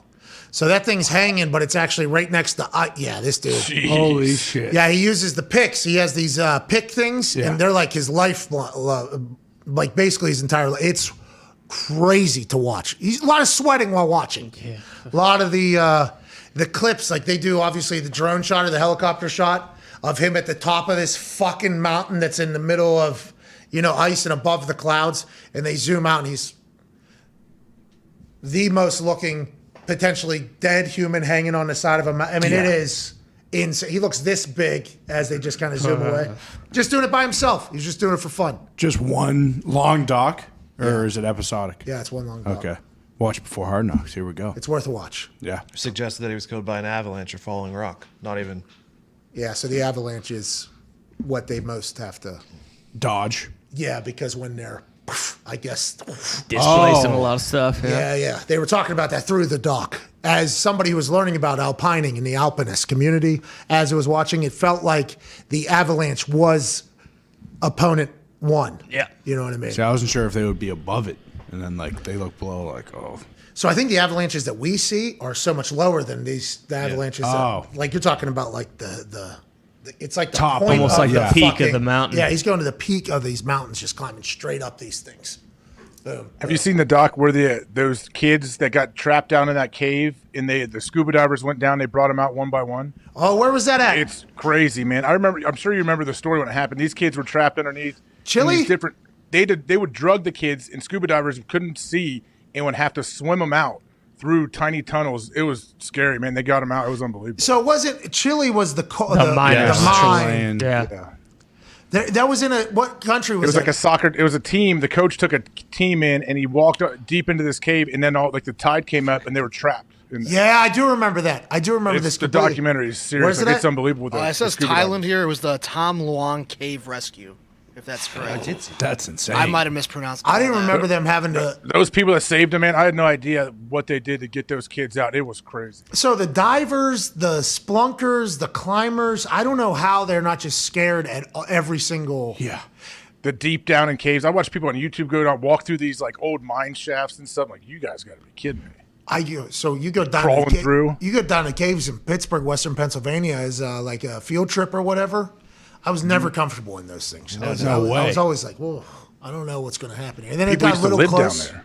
What's that? People used to live down there. I have so much respect for the miners too. Like the miners down there in West Virginia, they go in there. There's little tiny and they're Crazy. How do they get those kids out? Did they bring them oxygen tanks? Yeah, or- but I think they had to. He said they drugged them because I think there was a lot of people. Bro, potentially they had to put them in a full mask. The kids, they knew it was so tight quarters, and it was like a day's process getting them out. You have to go through, okay, this tiny tunnel is full of water. We have to guide them out, and if all of a sudden, if their mask comes off at all and any water gets in, they're dead because we have to kind of drug them because it's such a crazy scenario. They'll freak out. Just watch it, man. It's good. That's But they would have had to give me all the drugs for that. Water and cave. Okay. Couldn't you just? It's going to be tough to get me out anywhere. And you can't. It's so tight that you can't move. Look at that. One by one, they had to take them out. One diver would take a kid at a time. Hey, way to Legends. go out there. Kids too, by the way. I mean, that's not easy to fucking withstand mentally. So they couldn't bring them food and just have them wait for the tide I think to they go- were, yeah. I think it was Once like a they finally month, got right? to them, it took a while to get to them. Then they got to them, they could bring them food. And I think they may have, they would bring them stuff and supplies. But yeah, it still would be awful. I think it was a long time, like a month. No, not a month. It was at least 10, 15, 20. I don't know. It was a while. Damn, a few weeks. Cavemen. Yeah. That's crazy. I had to do it. Let's go to the phones here on 5 Hour Energy phone line. Shout out to the people that walk amongst us that are just so much more brave and courageous and big brained than us. Shout out. Hey, shout out to you guys. I remember Elon made news because he made a comment about something, trying to build something to help get the kids out. So I didn't realize too the rain. It was starting to rain, a forecast. So the more rain that was coming in, they were about to die. That's crazy. Oh, they were pumping it out. Yeah, they were Yeah. pumping out thousands of gallons of water because every the day. rain was coming in. That cave. So worst case imaginable. Yeah. Where you at? In a cave with tides rising on us with no way out except for through the water that has no space at all. Okay, great. Way to go. Hey, I'm so proud of humans. Legends. We figured it out. That alpinist also just as insane as that. It's a lot of sweating, yeah. A lot of sweating during that alpinist thing. He has a girlfriend. Ooh. It's a She seems to be ride or die by the climb or die. She will. Arnold's too. They were with it. Let's go to the phones here. Let's go to Shay in Denver. What's going on, Shay, on the 5 Energy phone line? What do you want to talk about? What's up, fam? AJ, Pat, the boys. Honored to be on. Lots to talk about, but the main point is, AJ, why do you hate James Laurinaitis? It's a great question, Shay. Why would you ask that? I hung up on him, but is there a James reason? is the man. I love James. He lives like 500 yards from me. Oh, he's the neighbor that hates you? I didn't know that. No, he's not. He's not like my direct neighbor. He's across the road, a little ways away. Oh, so like a couple drivers away. Yeah, maybe 1.5 drivers away. From you in that golf sim in your basement? What'd you hit that thing? 370, 380 down there? Why would he ask that? Do you never talk about him? Oh, okay. Hold on. Let me run through a list of all the guys I played with. Talk about Let's go to Kenny in Tennessee. What's going on, Kenny? How's it doing? Keep moving. I just wanted to remind y'all that the Titans are coming off the bye week and that everything that you saw for the last few weeks was a rouge. They're just getting ready for the playoffs, fellas. Oh, is that right? Derrick Henry's going to come back. Yes, sir. Oh, the Titans. Derrick Henry's going to come back at the end of the year is where I was going with that other part. But this first week is just going to be Julio and Golden Tate get familiar with Tannehill. As long as he doesn't, overthrow anything again. But besides that, yeah. Oh, so Tannehill's the problem, Kenny? Tannehill's the problem down there? Between that and the rookie play calling. Oh. How about like the 85 people you've had on or 90, at this point it has to be up over 100 people. You guys, a lot of injuries down there. You guys have had to deal with a lot of players. It's a long season. They just getting ready for the playoffs. Kenny said everybody's getting back healthy, and I guess that's what Dan Zeus was trying to say too. Like, hey, the Titans, whenever they get back healthy, they can kind of ground and pound against some of these best teams at the top of the AFC. Is Derrick Henry slated to come back? When he got hurt, the thought was he was going to be out for the regular season. Yeah. He might be able to come back in the playoffs. Holy shit. Imagine if King had, oh my God, comes out. Maybe on a throne. Maybe they have him sit on a throne at the top, wherever it is. He gets up and he walks down onto the field, and then Tannehill just goes, welcome back, bub. Boom. Here's 40 times. This is what we're going to do. Bang, bang, bang. And they do it. That'd be crazy. And I forgot Golden Tate was even on that goddamn team. Yeah, when did he sign? 2 weeks ago, maybe? Yeah. And they get Julio and A.J. Brown back? So I guess Julio is back. We have video surfacing on the internet of Julio Jones being all the way back in practice. This was when, last week? I believe today. Yeah, they just activated him off the IR. This is as of today. Yeah. They got the ugly grass, too. A.J. Brown's still on That's the a IR. Bermuda grass. Or is that bluegrass? No, that's that nice grass. That's why it's That's brown. cold grass. Yeah, it is. Look how low it is. It's so nice. Yeah, it's very nice. I played in a couple soccer tournaments on East Grass whenever I was a kid growing up in another state or whatever, and I'm like, oh my God, that state's so much nicer than ours. This grass, they even got high quality, high society grass at this fucking place. Hell yeah. Why was it not green? Well, because it grows differently during different phases of the year, and groundskeeper knows how to perfectly water it. It's like, well, grass is green where I come from. Well, it's fucking nice. It's nice grass down here, but Julio Jones is back. Tannehill not overthrown him. I didn't know Tannehill was having a bad year, but let's go, huh? Maybe the Titans are getting going. They got to run into the buzzsaw that is the Colts, even though they already beat them twice in the AFC South chase of who's going to be the champion, which automatically gives you a playoff spot, a home playoff spot. But maybe the Titans are a team to think about. Yeah, they definitely need A.J. Brown back, though, right? Because even when he was there, Julio hasn't had his most productive season of all time. Yeah. They need to get Julio going. If they can get Julio going, I don't think. Yeah. They've won games. Which was like surprising, but them being so hurt, nothing what we expected, I don't think. Derrick Henry getting hurt, 85% of your offense. Julio not really doing much except for in bursts. I mean, it's wild. And I think they're going to make the playoffs because their schedule's pretty easy. Like, the remainder of the schedule's pretty fucking Okay, let's go, Titans, huh? Yeah. I like that Titans team. I like their fan base, too. They're allegedly very rude to Dan Zeus whenever they're treated poorly in the power rankings, so I like that they're a passionate bunch and they want to get going. And the Titans lose to the Ravens last year in the playoffs. They won a playoff game in Baltimore the year before that. It's like, what will happen with this Titans team? How will they be remembered? And Vrabes is a damn good ball coach. Yeah, it's not really talked about much because they haven't gone deep enough into the playoffs, I guess.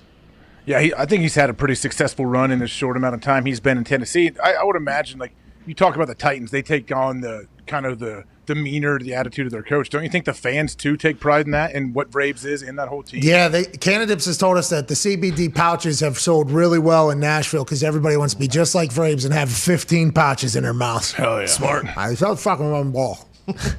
Braves the best, dude. I've never met that man, but I am a massive fan of his. Oh, yes, he is the man. He's very, very smart too. Yeah, he's a fucking head coach of a NFL football team right now who's doing very well. He and you, the pictures of Ohio, you think? No, I mean, there's plenty of people from Ohio that have done things, but Braves is a great mixture of a super smart meathead, which is the best kind of people, you know. Dr. Joe Rogan. Dan Campbell. Bob Carpenter. Gary V. Dana White. AJ Hawk. Mm-hmm. All these. Gary V. Let's go to Ben in Illinois. Hey, Gary V's got. Don't think you're going to get a free layup on the court when Gary V. No. It's gritty. No way. Jeez. What if he that was got, criminal? What if he would have got punched right in the mouth? Like, by the way, I think we all thought while watching that, oh my God, Gary V's about to get fucking laid out. Yeah. But no, it's too much respect, dude. Five-time bestseller. That and also, this guy's never played a game of pickup basketball before. Because you just don't do that. That's what you were thinking? Yeah. They saw him dribble a basketball too. Maybe you don't do that. No, because if you do that at any local run and No, AJ does that though. Like AJ's a guy that I won't would do that. never do that. I hate when anyone AJ's hits one of anybody those from guys. behind. AJ's one of those guys. Like, yeah, I'll come into your LA Fitness, dude. And what are you gonna do about it? What are you gonna do about it? The straight arm defense, and if he runs into your arms, he just shoves you back. And then That's he's, not foul, this dude. sport's so soft. This sport's so Oh, soft. we're calling that, huh? Yeah. We're calling that? Okay. That kind of game. Oh, meathead Hawk. I'm not playing any defense. I hate playing defense in basketball. Yeah, I go 3-point line to 3-point line, honestly. We're going to play a 2-3 zone, and you got to prove to me that you can drain threes because I'm not guarding. We can even do one-on-ones, but you and I are going to have an agreement that we're playing the same game. And if you break that agreement, I will go to another person on your team, and I will sub out, you know, because somebody wants to do a little bit more cardio than I do on my team, I hope. Because I'm just here to play, you know,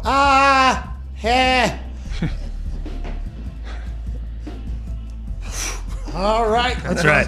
That's my type, and that's lazy style. I get it, but there's much better people than I that you could team up with. Tomorrow will be a great show. We promise. See ya. Nailed it. Right on time. Boom. Right on time. Should have got into full pickup basketball breakdown with 14 seconds left. But that's things you got to do. Oh, good window. Wow. A little window dressing on the show here. We want to talk about, AJ. Anything? There's fucking shit to talk about today, honestly. Well, what is it? Today's Wednesday? I kept thinking yesterday it was, I was a day ahead. I thought today was Thursday for so long yesterday. I think that's because you're so excited about tomorrow's Super Boost. Yeah. Oh, There yeah. you go. You're so excited. It's like night before Christmas, you know? So we'll know the odds then tomorrow. Tomorrow morning, yeah, we'll know the odds. And also, we have a massive announcement tomorrow, AJ. Oh, yeah, that's tomorrow. Great. Nice. Adam Thielen's also hot. Oh, so the odds might change. You got to fix that tee. It's about to fall over. It's freaking me out. It's on a mechanical pencil. That's good eye. Hey, good eye. Good eye. I was nervous for about 2 minutes there. All right, let's run through the NFL leaders right now. We're halfway through this week of Week 13. How many weeks does it take to get to the Super Bowl? 26. Oh, yeah. Jesus. Jeez. Hell yeah. Long season. So it might be something 25, but just for the sake of this particular segment, let's say it's 26, because here we are halfway through the entire run that could get us to the Super Bowl. Who are the leaders in the NFL? Top 5 receiving. Jamar Chase of the Cincinnati Bengals, who had quite a conversation going into the league. Could he catch an NFL ball? He sat out last year. He's back with Joey B. They have been nothing short of sensational. What are the Bengals? What is Jamar Chase, AJ Hawk? Jamar Chase and Joe Burrow are going to be there for a long time catching a bunch of touchdowns. I don't know what their ceiling may be. It doesn't look like this year they're going to be challenging for a Super Bowl, but I don't think it's out of the question to think at some point they will. AJ, why don't you build them a dome? Maybe they'll get a little extra work in. Deebo Samuel in 4th overall in the NFL Week 13 on a Wednesday. 1,006 receiving yards, 5 tuds. He's also been rushing the ball well for the Niners. Another question, what are the Niners? I think that is something we legitimately have to ask. We thought they were all the way back. Then they lose to the Seattle Seahawks in the division, who always play them tough. Are the Niners prone to go on a run like the Green Bay Packers with Davante Adams, number 3 overall, 1,083 yards, 6 tuds or 5 tuds? How do you feel about Davante and the rest of the year? He's only going to continue to get fed as these times get more important.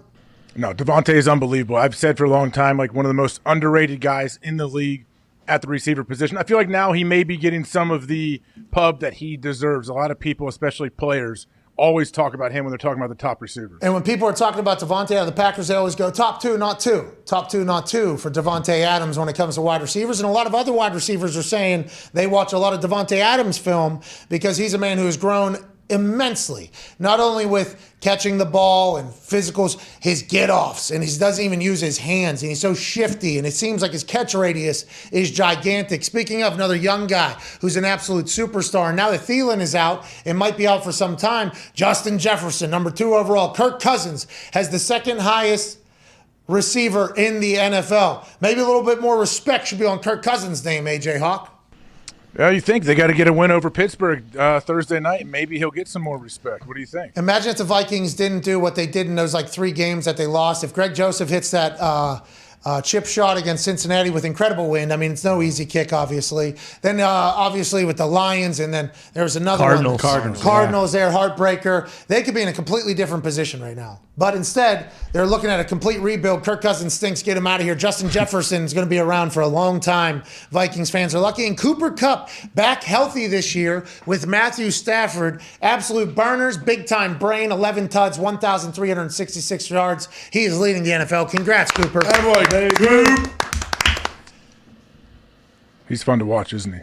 Well, he said whenever the fire zone blitz came with cover 3, all I knew is I had me in the safety, and if I'm even, I'm leaving. You know what I mean? So that was a touch. Shout out to him. He is awesome to watch, electrifying. He's in L.A., so I assume his stardom is only going to grow. Matthew Stafford. Are people in L.A. loving the Rams? Like, are they behind him? Man, I have no idea. I'll tell you, I'll tell you, I'm going out there. Well, we know from the Rams fan in here they were, and then they were calling Matt Stafford something else. But is the Ram fan in here a fickle Rams fan, or is he a standard? Sure sounds like he's very fickle. I assume everyone who's rooting for a team out in LA is pretty fickle. It's quite judgment pass right Is it there. heavy? No Chargers. No, Dirty. Dirty's a big time Rams fan. He lives and dies with the Rams, and it sounds like he is not all in anymore. And then they win. It's for the moment, we'll see. I think they're a little bit, questioning what this team could become. Just years ago, they were in the Super Bowl. Now they're hosting the Super Bowl. It'd be great to have a team back, but they lose Woods. That's a big-time loss. Cooper Kupp is going to make up for it. Let's go to the rushing leaders. Najee Harris, attaboy Najee. And if you listen to anybody on the internet from Pittsburgh, he's not getting the ball nearly enough. He should have a lot more yards. He's still top five for rushing touchdowns. Antonio Gibson, Washington football team. Okay. Nick Chubb of the Browns is 3rd overall. Your thoughts on Chubb? This dude's a monster, AJ. Oh, he is everything you would want in a back. He doesn't make any seems not make any waves off the field, doesn't say anything, just runs 4 340s and runs people over, so he's perfect. Is he splitting time, too, with Kareem Hunt, pretty much? Yeah, and Kareem Hunt's been hurt, and Chubb was out for 3 games. Yeah, he's only played 9 games. 9 games. He's unbelievable. Joe Mixon with Cincinnati, he's come into his own in Cincinnati. He's a big part of that offense, as long as he can continue to run. Now, he fumbled there against the Chargers. That's going to happen, I guess, in the incredibly cold weather and in winter conditions. He's a massive part of that offense with 12 tuds, 978 yards already. Jeez, he seems like he's a leader, too, on that team and on that offense. So he'll be there for a while. Got a C on his chest. That's obviously immense growth from not too long ago where poor decisions were made. Now he's doing his thing in Cincinnati, and it feels like everybody loves him off the field. Let's go to Jonathan Taylor in the lead. This is the rushing king, Jonathan Taylor, JT. 1,205 yards, 16 tuds. He is the workhorse of the Colts. Damn. It should be more. That is a lot of touchdowns already. God damn. Yeah. 16 tuds. He's in the MVP conversation. He's the only non-quarterback in the convo for a reason. He is the lifeline of the Indianapolis Colts. But if you listen to the voiceover guy for NFL Films, can't do it against the number 1 rush defense. It's like, well, this guy are we not talking about the number 1 rush offense, though? How come that doesn't get chatted about in this whole thing? He's awesome. And I guess off the field, he's just as awesome. I guess he's diligent, hard worker, nice, thankful, grateful, empathetic, and he's a superstar. The Colts got a good one. Good on Chris Ballard making a draft pick, trading up. Chris. With Jim Irsay saying, hey, brother, I'm fucking... You like him? Go get him, dude. Really.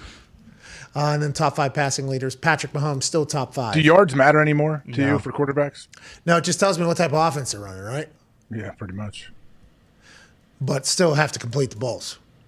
No, I mean, it's definitely worth something, but you hear like old school quarterbacks talk about the amount of yardage that's put up, and they're like, oh, man, what are we doing? Yeah, because if they used to get like 1,500 yards, it was huge. Yeah. This dude threw for 1,000. 7-step drops, 9-step drops. Bro, remember when they used to just sprint? Remember when they used to just sprint backwards, dude?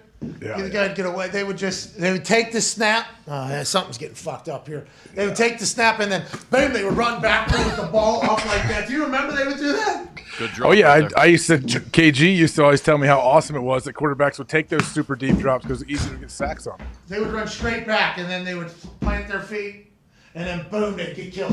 And they was like, oh, let's try it again. All right. And then get high load, take his head off, and hit his ACL. It always looked like it was always so like perfect form. What a joke, dude. The game has changed quite a bit. Yeah, this is the first year of the new records book too, right? 17 games. Yeah, we're separating the two. So Patrick Mahomes is at 5. Justin Herbert is at 4. Matthew Stafford is at 3. Derek Carr is at 2. Tom Brady, man in the arena, presented by Under Armour, is leading the NFL at the age of 44. Absolutely remarkable, especially because in 2006, there was people on TV saying, this guy ain't got it anymore. 15 years later, TB12 later, Guerrero later, 7 Super Bowls, 3,771 pass yards, 34 tuts. Damn. Jesus. Holy shit. If he stopped right now after 12 games, 3,700 yards and 34 touchdowns, that's a pretty good year. So he's getting a chance. Yeah, it's a pretty good year. This pretty good year right now, week 13.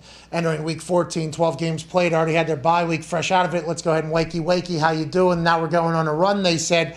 But he is going to get to experience a 17-game season for like, I don't know how many years he wants to go here. So he should have all the records. He will. Probably will. And I guess 17 games is definitely going to help a lot of people catch him throughout their entire thing. But having this amount of success at this high of a level for this long, it's going to take somebody an incredibly long time to ever catch Tom Brady whenever he's done everything, even if with 17 games. Yeah, like his postseason records won't get touched by anybody. I mean, his wins, his pass yards. How about the postseason shit doesn't matter? Like, Vinatieri, stupid. None of Vinatieri's postseason points counted. The ones that matter the most, you mean? Yeah, the ones that'll put him in the Hall of Fame. Like the ones that are literally his legacy kicks, none of them counted for whenever he was trying to get the all-time points total. It was like, this sounds like a bunch of bullshit. I mean, those are the most important ones. And he would have got it, I think, because I think the amount of playoff games that Adam Vinatieri played in, just like Tom, is so much. I think he would have got it a couple years before then, I think. Yeah, that doesn't make any sense. No, it's a bunch of bullshit. Why is it, though? Is that so if somebody's on a bad team that they're not left out? I guess. And I have nothing but respect for Morton Anderson and Gary Anderson and everybody he caught, and they were unbelievable. But I think even they would say, like, playoff kicks should, I mean, especially in the profession of kicking with the mental and the pressure, and, like, those points should count. But maybe it is because somebody like Jason Hansen will never make the playoffs. Yeah. And he kicks for 20-some years, and it's because of Detroit that he you're probably didn't right. get a chance to One of catch the up. greatest somewhere. lines of all time. It's like MVPs too, right? Like the MVP voting is strictly based on the regular season stats. Like even if you go to the Super Bowl, I'm okay with that. Really? Well, just because, like, I mean, there are some unbelievable players that are stuck on bad teams. So they would be the most valuable player on those teams, even though their entire team didn't have it to go and make it. MVP, like most valuable player, aren't you just saying, like, well, I know it's a quarterback award, but it's not the most valuable player. We can get into the low-hanging fruit of it is a quarterback award, which it is. Yeah. But if you go into the title of like the MVP, whenever they're setting up when you should vote, when you shouldn't vote, I feel like you should be able to see what a playoff run looks like with the person, without the person, because you don't know who's going to get hurt on the team during the run. If they still win, they'd become more valuable in the most valuable contest. And it feels like they consider it either way. Like remember last year, a big thing was like Deshaun Watson's having one of the greatest seasons as a quarterback ever, but they went like 5-11, so no one really gave a shit. Yeah, so what is rules? Rules is rules until they isn't. The point is they need to include the goddamn postseason stats in the overall stats. Well, and as a Patriot fan, you're saying that. Well, as a Lions fan back there, you don't hear him banging any drum. That's right. I'm saying that for, Vinny's case. I think no matter, because whenever Brady was going on that run during the 5th and 6th Super Bowl, they were always talking about, like, this guy has more postseason wins than, 10 franchises in the NFL. I had the highest postseason average there for a little bit, minimum amount of punts, Felt pretty good about it. But the What reason was the number? I don't remember. And somebody told me going into a game, Conti, the PR guy, right before we went into a super windy game. So it was like all I was thinking about was like, oh, fuck, I'm going to lose this one today. And then we ended up losing a lot. And I hit a lot of low liners for a long distance. And I think I kept it. I think I kept the There we record. go. I think so. But it wasn't that many punts, you know. It was like a minimum of a certain amount of punts. But then you start to think back, like, getting into the playoffs is not just a given. I guess for some places it is. But for some teams and players, like, that's not just something that automatically happens in bunches. You know, like, there's some players, really good players that have played for a long time that were in situations, to your point, that never even sniffed the playoffs. And I wonder, you know, their thoughts on my average in the playoffs. They're like, well, like Shane Leckler. I don't think Shane Leckler was in the playoffs much. I don't know. Maybe he was. Barry Sanders. Like, Barry Sanders obviously was an MVP candidate, and they weren't doing a whole lot in the playoffs. Nope. What we're saying is, let's get the superstars to the teams that are going to make the playoffs. For instance, There you let's go. get Zion out of New Orleans. Yes. Wait, what picture was photoshopped of Zion? Didn't you see it? I was kind of we're bouncing back and forth. The one he's in the red like jumpsuit? Yeah, and you can't. I mean, you see it. It's an obvious difference if you look at the internet a lot and you played any of those like spot the difference games on those bar touch games. He's clearly more yoked in that one. Then go to the other one. He's a little bit fattened out, right? Yeah. Even the leg sleeve. It's just two different bodies. You know, it's just like two different body types.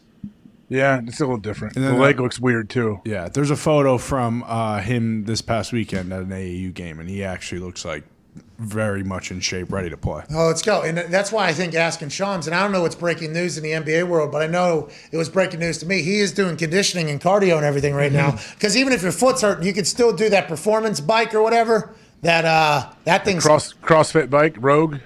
That thing is terrible. I don't know if that's It's CrossFit. brutal. It is terrible. That thing is, the Airdyne. That thing has killed me before. And I'm like, okay, I'm not signing up to do that one. That was fun. Ever again. That thing, and you don't have to use any legs. You can use one leg if you had to. You don't have to use your hurt leg, so you do that. Also, the shit you do, right? I mean, this thing. Versa climber will get you out of breath real quick. Do you do that every morning? Bounce around. Yeah, probably. Why do you have to lie? Like, you just say. Well, no, I guess I wouldn't say every morning I get on. I do different forms of cardio and stuff, but yeah. You enjoy it? Why? Because your knees don't get beat up on that one?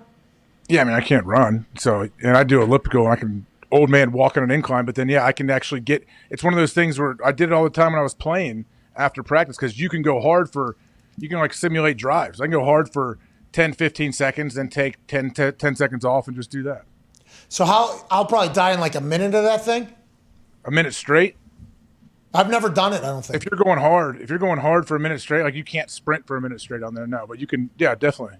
I like cardio things that I can get out. Like, let me get this done quick. Like, then Versa Climber is absolutely what you need. Because I have the ability to say, okay, I'm gonna go till I puke. Like, I have that ability, but it only comes in spurts. It doesn't come in. You're not gonna get me for a 45-minute conditioning. But if you tell me in the next 5 minutes, if I just sacrifice 5 minutes, I'm gonna go and it'll work, I'll do that. That's the Versa Climber you're saying? It doesn't hurt your knees either? That sounds like my dream. No, yeah, that's why I got on it a long time ago. I knew it was a way I could almost like simulate running quick, fast movement, but not, pounding on your body. What is that? You got your foot hooked into one thing and your other foot, and then you're just doing this thing? Yeah, and you can control, the tension, how hard it is, and then you do that, I'll climb on it backwards and do it, and you have to hang on it and like keep your hips close to it. It's a sweet like bicep forearm pump too. Hey, maybe you should be out there alpining. You know what I mean? That sounds like alpining. Yeah, it does. Free solo. Hey, maybe I'll watch that documentary, strap a few macaques to my back, and start climbing ice walls. No, those monkeys will be climbing on top of you. You won't be strapping anything. They'll be strapping you, pal. Yeah. Just know that about the macaques, especially if they're at the top of the pyramid. Those bottom pyramid macaques, you might be able to save them, rescue them, put them on your shoulder. Mm-hmm. Top of the pyramid, they're going to expect you to work for them. Mm-hmm. Just want to let you know that. All right.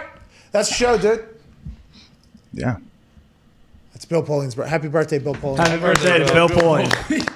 Hey, Bill, happy birthday, Bill. What is happening? I don't know. Zito just dropped into my ear and said, hey, it's Bill Polling's birthday. Happy birthday, Bill. When's Jim Caldwell's birthday? I'm not sure, but Jim Caldwell deserves to get a head coaching job if he wants it again. Uh-huh. That is something, after talking to him, I'm like, this guy is awesome. I don't know where or what he wants to do, but he deserves another one. Happy birthday, Bill Polling. Happy birthday, Big Thor. Big Thor, my friend from college. Happy birthday, Thor. Happy birthday, Thor. It was Larry Bird's birthday yesterday. Happy birthday, happy belated Larry. Happy birthday, Larry. There's somebody else's birthday today that I knew. Ryan Newman.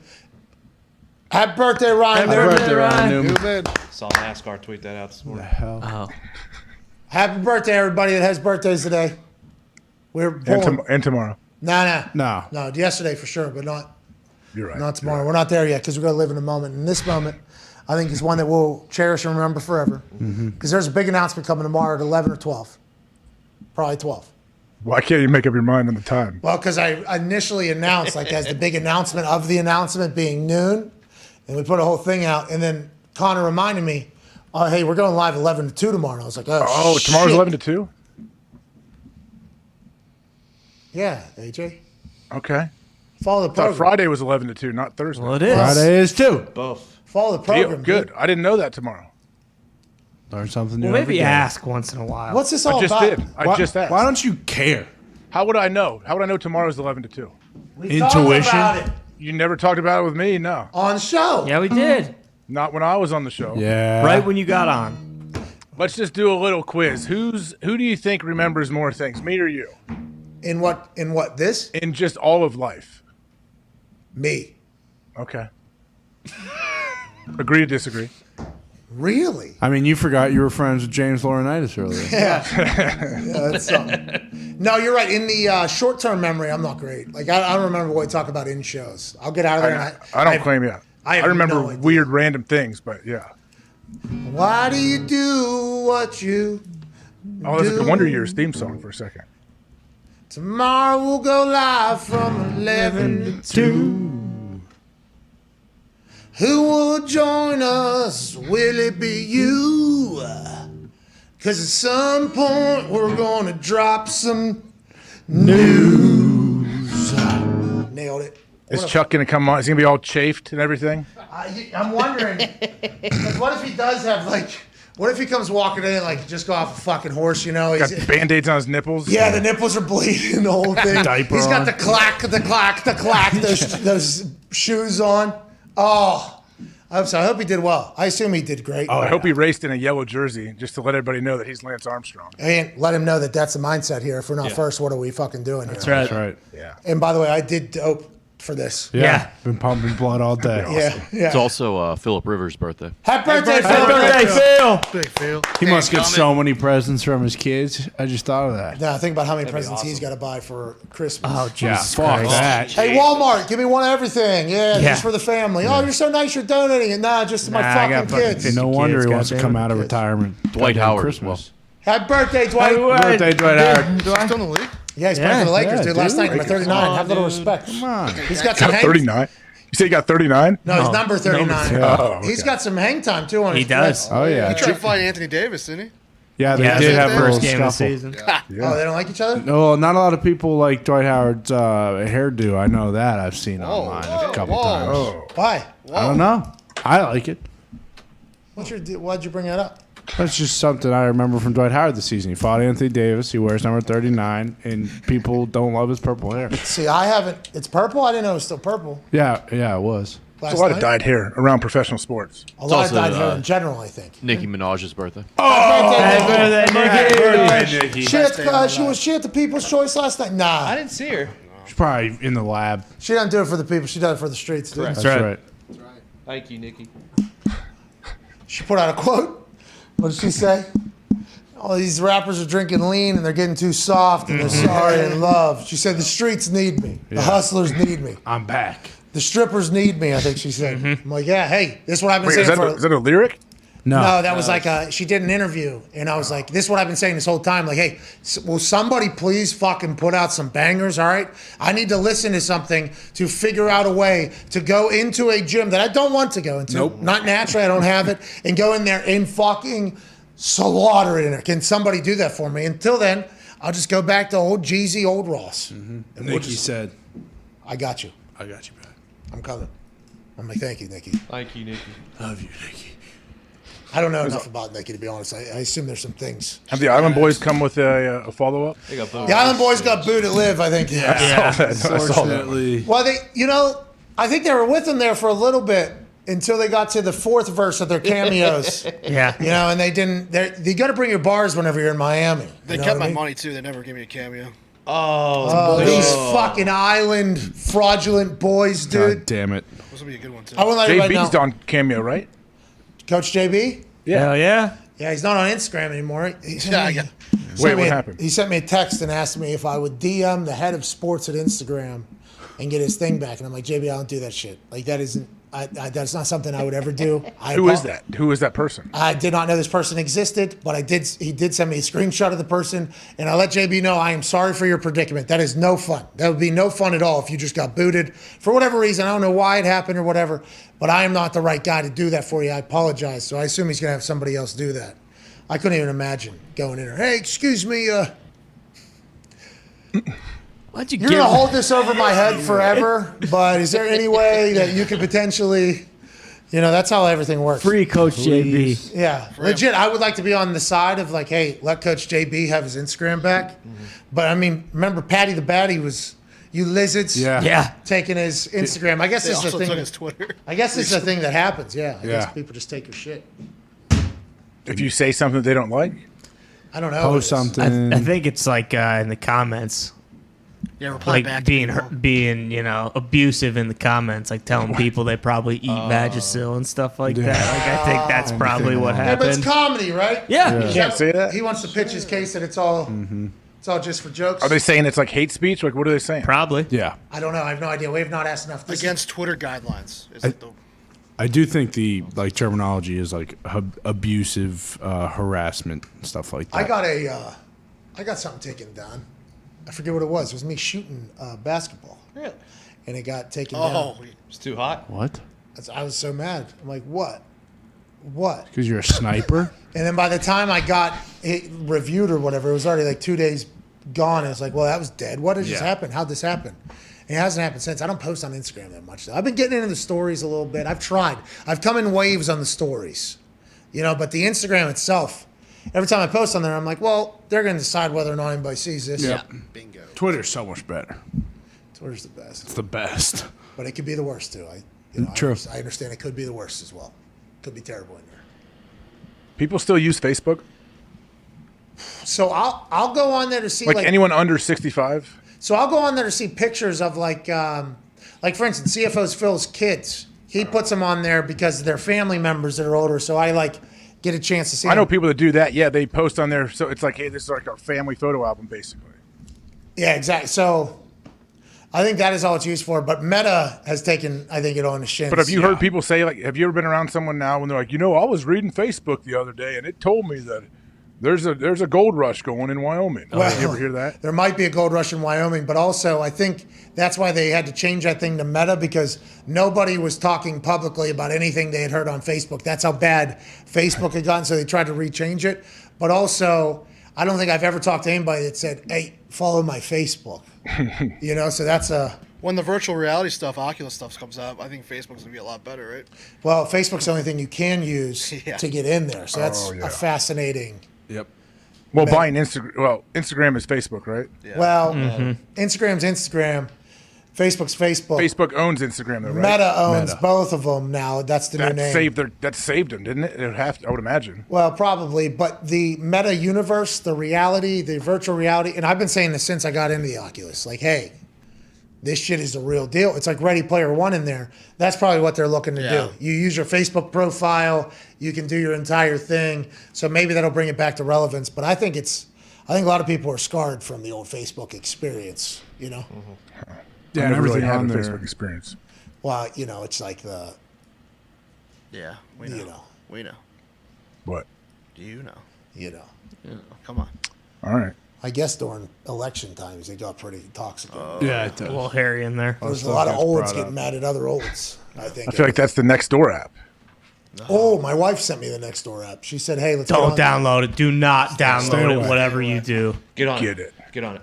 I did it, and now I'm just getting emails about shit I don't care We about, don't have about to get neighbors. emails. Turn those off. Nah, I tried. Can't Everybody figure it knows, out. Everybody knows there's no chance I'm getting on that thing. Yeah, don't do You it. should. Don't It's do it. awesome. You go on every night? Yeah. Just see what your neighbors are doing? Snoop around? I go on just to see the random animals people catch on their ring cameras. Correct. Yeah, those are awesome. Yeah, those go on Twitter though. What is this, guys? Is this a coyote? This a bull? What is this? Hey, there's coyote hunts around here in Indiana. I'm just learning about via our barber who is Shoot those suckers. Coolest looking human of all time. Yeah. They do these night hunts of these coyotes. I guess they're getting pretty bad around here in Indiana. They're starting to get pretty comfortable in the woods, in the farmlands here. They're on coyote. They're getting big. So you got these coyote hunts that are going on. I got invited on a coyote hunt. That'd be sweet. Yeah, Farmers have to stand up and shoot predators at night, I know, that are taking some of their animals. Yeah, well, I guess Barbara grew up either on a farm or in a farm area, and coyote walked right up to him, I guess, on the farm late night, and then just looked at him and then just turned around and walked away and was like, so this coyote's got no fear at all. Yeah, can't have that. He's got no fear at all. And he didn't have his gun on him or whatever. So I think at that point he was like, hey, boys, we got to tighten it up. Because it's not just farm animals, livestock. I mean, your dogs, your pets, your kids. What? A lot of coyote. I mean, when I saw that one coyote come through my fucking backyard that was bigger than a goddamn German Shepherd, I'm like, wait a fucking second. Caught that thing on a trail cam down there. And then I saw it. And I'm like, whoa, whoa, whoa. That's a lot bigger than I thought. There was a fox that used to bounce around. That fox is cute, man. A fox is just like a little cat, basically. A spry little thing, you know? Yeah. And the fox, I think, gets along with the hound, you know? Fox and hound. But the coyote, much different. That thing is they're big. I didn't know they were so big. They can't. Yeah, they can get big. Especially if they're getting too comfortable. They're scared. It's weird, though. Like, the more I've read stuff, who knows if it's true, like, the more you kill them, the more they will reproduce. Like, somehow they have something where they know and they have more babies and they know they're being hunted. So they sense how many of them are left. I got to produce 5 more. Well, the ones in your yard, they're eating raccoons that are 50 pounds overweight. They taste very sweet, too, with all that sugar in them. You know what I mean? Not recently. I don't know what's going on with those raccoons. Let's not bring them up. Let's just keep them moving. Oh, the construction. They're just sitting there. You can go look, get a camera. They're just sitting right in your deck right now looking for their Fruit Loops. Staring up. So with that fish tank, you know, they get fed a couple of different times throughout the day. Who does it? It's the machine. Oh, yeah, it's automated? Sweet. But I have a button I can push, I guess, and Sam can push that does feed them. So if you want to, but these fish know when the feeding's coming, you know, and they all come out of that coral. It's like you get to see them all, and they just all stare at the circle in the sky. Like, please give us the fucking food. And then they go in there, they eat it, and then they all poop, and then they eat the poop. Oh, nice. So it's 2 meals. Circle of life. 1 service. My dog does the same thing. Well, They eat their own poop? Well, they eat others' poops. It looks like because there's like fish down at the bottom. I'm seeing the entire because we got some big boys and then we got some little tiny ones and we got some scrimp in there as well. We're just kind of hanging out down there at bottom feeders. Does a scrimp come out to eat? Scrimp comes out, yeah. Really? Scrimp pokes its head out. It's got little big wires. Go buy some more. Go put some more fish in there, man. It's fun. To be honest, I would have no idea how to do that. What fish? Just would go to be the store. Ask, hey, what's some cool looking saltwater fish? I don't know if we have enough room for the fish that we have now. It seems like this one is really holding court at all times. Oh, I know exactly who you're talking about. Yeah, He was. He had the glow in the dark. Oh, yeah. Yeah. His name's Shark. So he is a poisonous fish allegedly. Whatever, he has a chance. His eye glows in the dark. His eyes glow in the dark or whatever. And he just is nonstop pissed off. Yeah. He is just always going. I'll get out of here one of these days. And then there's a couple other fish that seem to be nice and hang out. Sam thinks that there's one particular fish in there that is more friendly than others because she's, spent more time with it. Comes out and just swims right in front. And they have eyes, so you can kind of see the eyes. Call that one Buddy. And we got a plum. There's a purple fish that has gold outline around it. It's really sweet. There's some really cool looking fucking fish in there, but you only see them every once in a while. They come out. And then that's what I don't like having. I mean, the coral's awesome. It's beautiful, but then they can hide in there all day. That's what it's for, I guess. But yeah, you don't see them as much. I don't think there's enough room, though, is what I'm saying. I don't know how much room. Because this fucking one fish will turn its son bitch sideways. And I guess it's Dory, the blue one. Is that right? Yeah. Mm-hmm. Wait, how many fish are in there? I don't know. I don't think anybody knows. You say it's like a 250-gallon tank? 3. Jeez. No, you got plenty of room then. I don't know. From looking at it, seems like Shark really patrols a lot of the space in there. I don't know. You know what I mean? want to get a fish. Get a shark. But Shark doesn't like you. I'm not getting a shark, dude. Just get a small one. Bro, I told you. I tried to get a moat. Get an octopus. Oh, can you? No. They said it'll walk itself right the fuck out of that thing. Yeah. Calamari, though, like a small one. I love the octopus, by the way. I've become a massive octopi fan. Massive. So people don't have them in tanks, you're saying? I don't. Just researching. No, they will get out. Yeah, or they'll just camouflage and you'll never see it. Or they can legitimately just use their things and just open bottles and stuff and just give me that. Yeah. All right, thank you. Let me shut it and then go ahead. The first line says, octopuses in general are not a good choice to have for a pet. They are very smart and will get out of there. Yeah. Who wrote that? Some coward. I'd like to see who wrote that. All right, let's get out of here. Can't thank everybody enough for joining us. Tomorrow's a big day. Got a big announcement. We got AJ Hawk Super Boost hitting the ground running in a hot way. Hell yeah! Ain't that right, AJ? Can't wait. Yeah, tomorrow night, Steelers money line. Let's go. Here we go. Come on, Steelers. Foxy, I'm very excited to be done with this whole process of this whole thing. It's being announced tomorrow, by the way. It'd be nice to kind of take that out of my life. That's a good problem to have. I understand why people have representation now a little bit, I think. You know? Yeah. Deal with some of the stuff you don't want to have to deal with. Yeah. But how are they going to deal with it, though? You know? Exactly. That's right. You're taking ownership. That's good. That's right. You don't need them. There's a direct point in the negotiation where I think we can point to down the road where me not having a representative probably made a very good move for us. Oh. I'll be interesting to see how that. I'm trying to figure. Foxy and I are about to make the video here immediately after the show ends. As Hammer Down's going on, we're going to start making the video, the announce video for how we're going to do it or whatever. I don't know how transparent I should be. You know what I mean? That's what I'm curious about. Yeah. Well, anything you don't use, I mean, down the road. I'm Doc sure. down the road for sure. We have everything down the road. We will do that for sure. But for this video, I feel like people should learn a little bit because I have been I've been teasing it for like months now. Yeah. TBD, dude. We'll do that tomorrow at 11 or 12. 11 Great or 12. tease. This is pretty good, isn't it? Yeah, it's going to last for, 20 hours?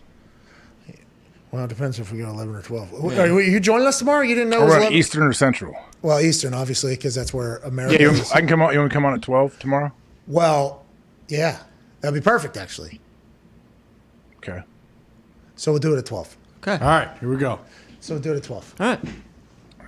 So you're going to run a video at 12? Yeah, I think that's how we'll just start the second hour Okay. tomorrow. It'll just be Makes a sense. cold video start there. What are we going to talk about for the first hour then? I mean, No, we got the game. Well, we got a couple. We got ice tonight. A couple hockey games. Oh, that's hockey talk tonight? That's hockey talk. Here we go. That's what we'll do tomorrow, 11. Yeah. All right. Yeah. Hard Knocks. Oh, yeah. Hard Knocks. Terrence Leonard saying, we need a shutout. We need a shutout. We haven't got one in a long time. Boom. Get a shutout that weekend. Okay, here we go, D. Leonard. Here we go. There it is. Chalk, you said? Chuck Pagano tomorrow? Yeah. Put him in the first hour so we... Boom. No, but he should at least get to experience So maybe a rap sheet in his weekly wrap up. Oh, that's an 11 o'clock hour. You're going to have to catch that at 11 o'clock hour at youtube.com/The Pat McAfee Show, AJ. Oh, okay. What about maybe Jerry Rice for the third hour? Okay, maybe. We'll can get him. I don't want to bring an umbrella to a Doubt it. brainstorm. Let's keep throwing ideas out there. Okay. Let's keep throwing ideas out there. There is a new jalapeno spicy cheddar rice-a-roni coming out, so maybe we could. Might be hard for him to hear with that Popeyes helmet on. Oh, Jesus. Ice. All right. Let's go. Let's get out of here. We're back tomorrow, dude. Can't thank you all enough for joining us. Allowing us to be a part of your day-to-day is incredible. Oh, you got Robert Mathis throwing up the hooks right there. I didn't see that one. Yeah, right next to... Sweet. Hey, you want to throw those up real quick? Nope. Go ahead, dude. Not my buddy Brad Jones. We used to always do it to him. He's like, nope. He would double. He had ass cheek, brand, and shoulder. So Robert's got, I think, both of his calves and his shoulder. And by the way, they're all like this thick too. Like they're like that thick. So he just like, yeah, go ahead and stick it on her. Wow. Oh, good transition into that cut there. Fox, that's some professional looking shit. Boy, Right Fox. there. Why don't you just throw it up one time? You know, for the Ring of Honor member, AJ. No, out of respect for Robert and everybody else involved. No, I understand the importance of that. I would like to let everybody know that was a test, and shout out to the Q Dogs. We would never want to disrespect. Press one button. You know who always did it? Hey, so Brad Jones, him and Clay Matthews, same class. And Brad was an unbelievable, awesome dude. Very funny, very smart. Clay would always throw up one hook. He's like, is this how I do it, Brad? Should I do this after I get a big sack? Oh, my God. Awesome. Every single year, whenever, a rookie had to sing or whatever, and a Q would come through, and in front, they would start stomping, and I don't even want to do that. I'm not even going to get into it. But Robert immediately in the back, the most intimidating dude in the room, would stand up and start hoo, and it was just like, oh my God, this guy's awesome. This guy's a made man, yeah. And then it was like, okay, all right, here we go. That is absolutely incredible. But I just want to let everybody know that I'm happy AJ didn't do it. It's me, Robert, and AJ here. I mean, that's kind of a mean test if I wouldn't have passed. Well, that's on you. That's not on me, bro. You were setting me up, though. Why are you trying to set me up? No, I'm not saying. Just that's on you. That's shit you should know. You know know, what a I mean? lot of guys don't know that. A lot of who? Whites? A lot of guys, What? probably like my dad's age, that watch the NFL, probably do it when they see their favorite players do it. Could you imagine Pistol walking into the office? Hey, how's it going? Oh, that would be amazing. Shout out to Robert, dude. Shout out. Press one button. Car alarm might bark. No. Yeah. Stand too close. Anyways, like you, dog. Why? Why? That's a great song for that. And then what? Spice Adams. What's the what's the song that we turned on? It's the Atomic Dog. Yeah.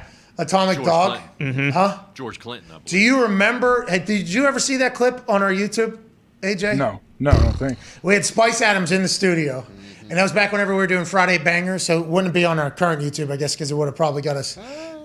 Still, we should not talk about it. I guess it's probably give us a big time strike. We should go back and take that out relatively soon. Yeah. Now we think about it, but Atomic Dog comes on, and I guess that's like the Q song, and he went ape. It was awesome. Yeah, brought the house down. Amazing. It was one of the best moments that we've ever had on the show, and it's never really been able to be pushed because we're breaking so many licensing rules. Yeah. It was amazing, though. I love it. I absolutely. All right, let's get the fuck out of here. See you tomorrow.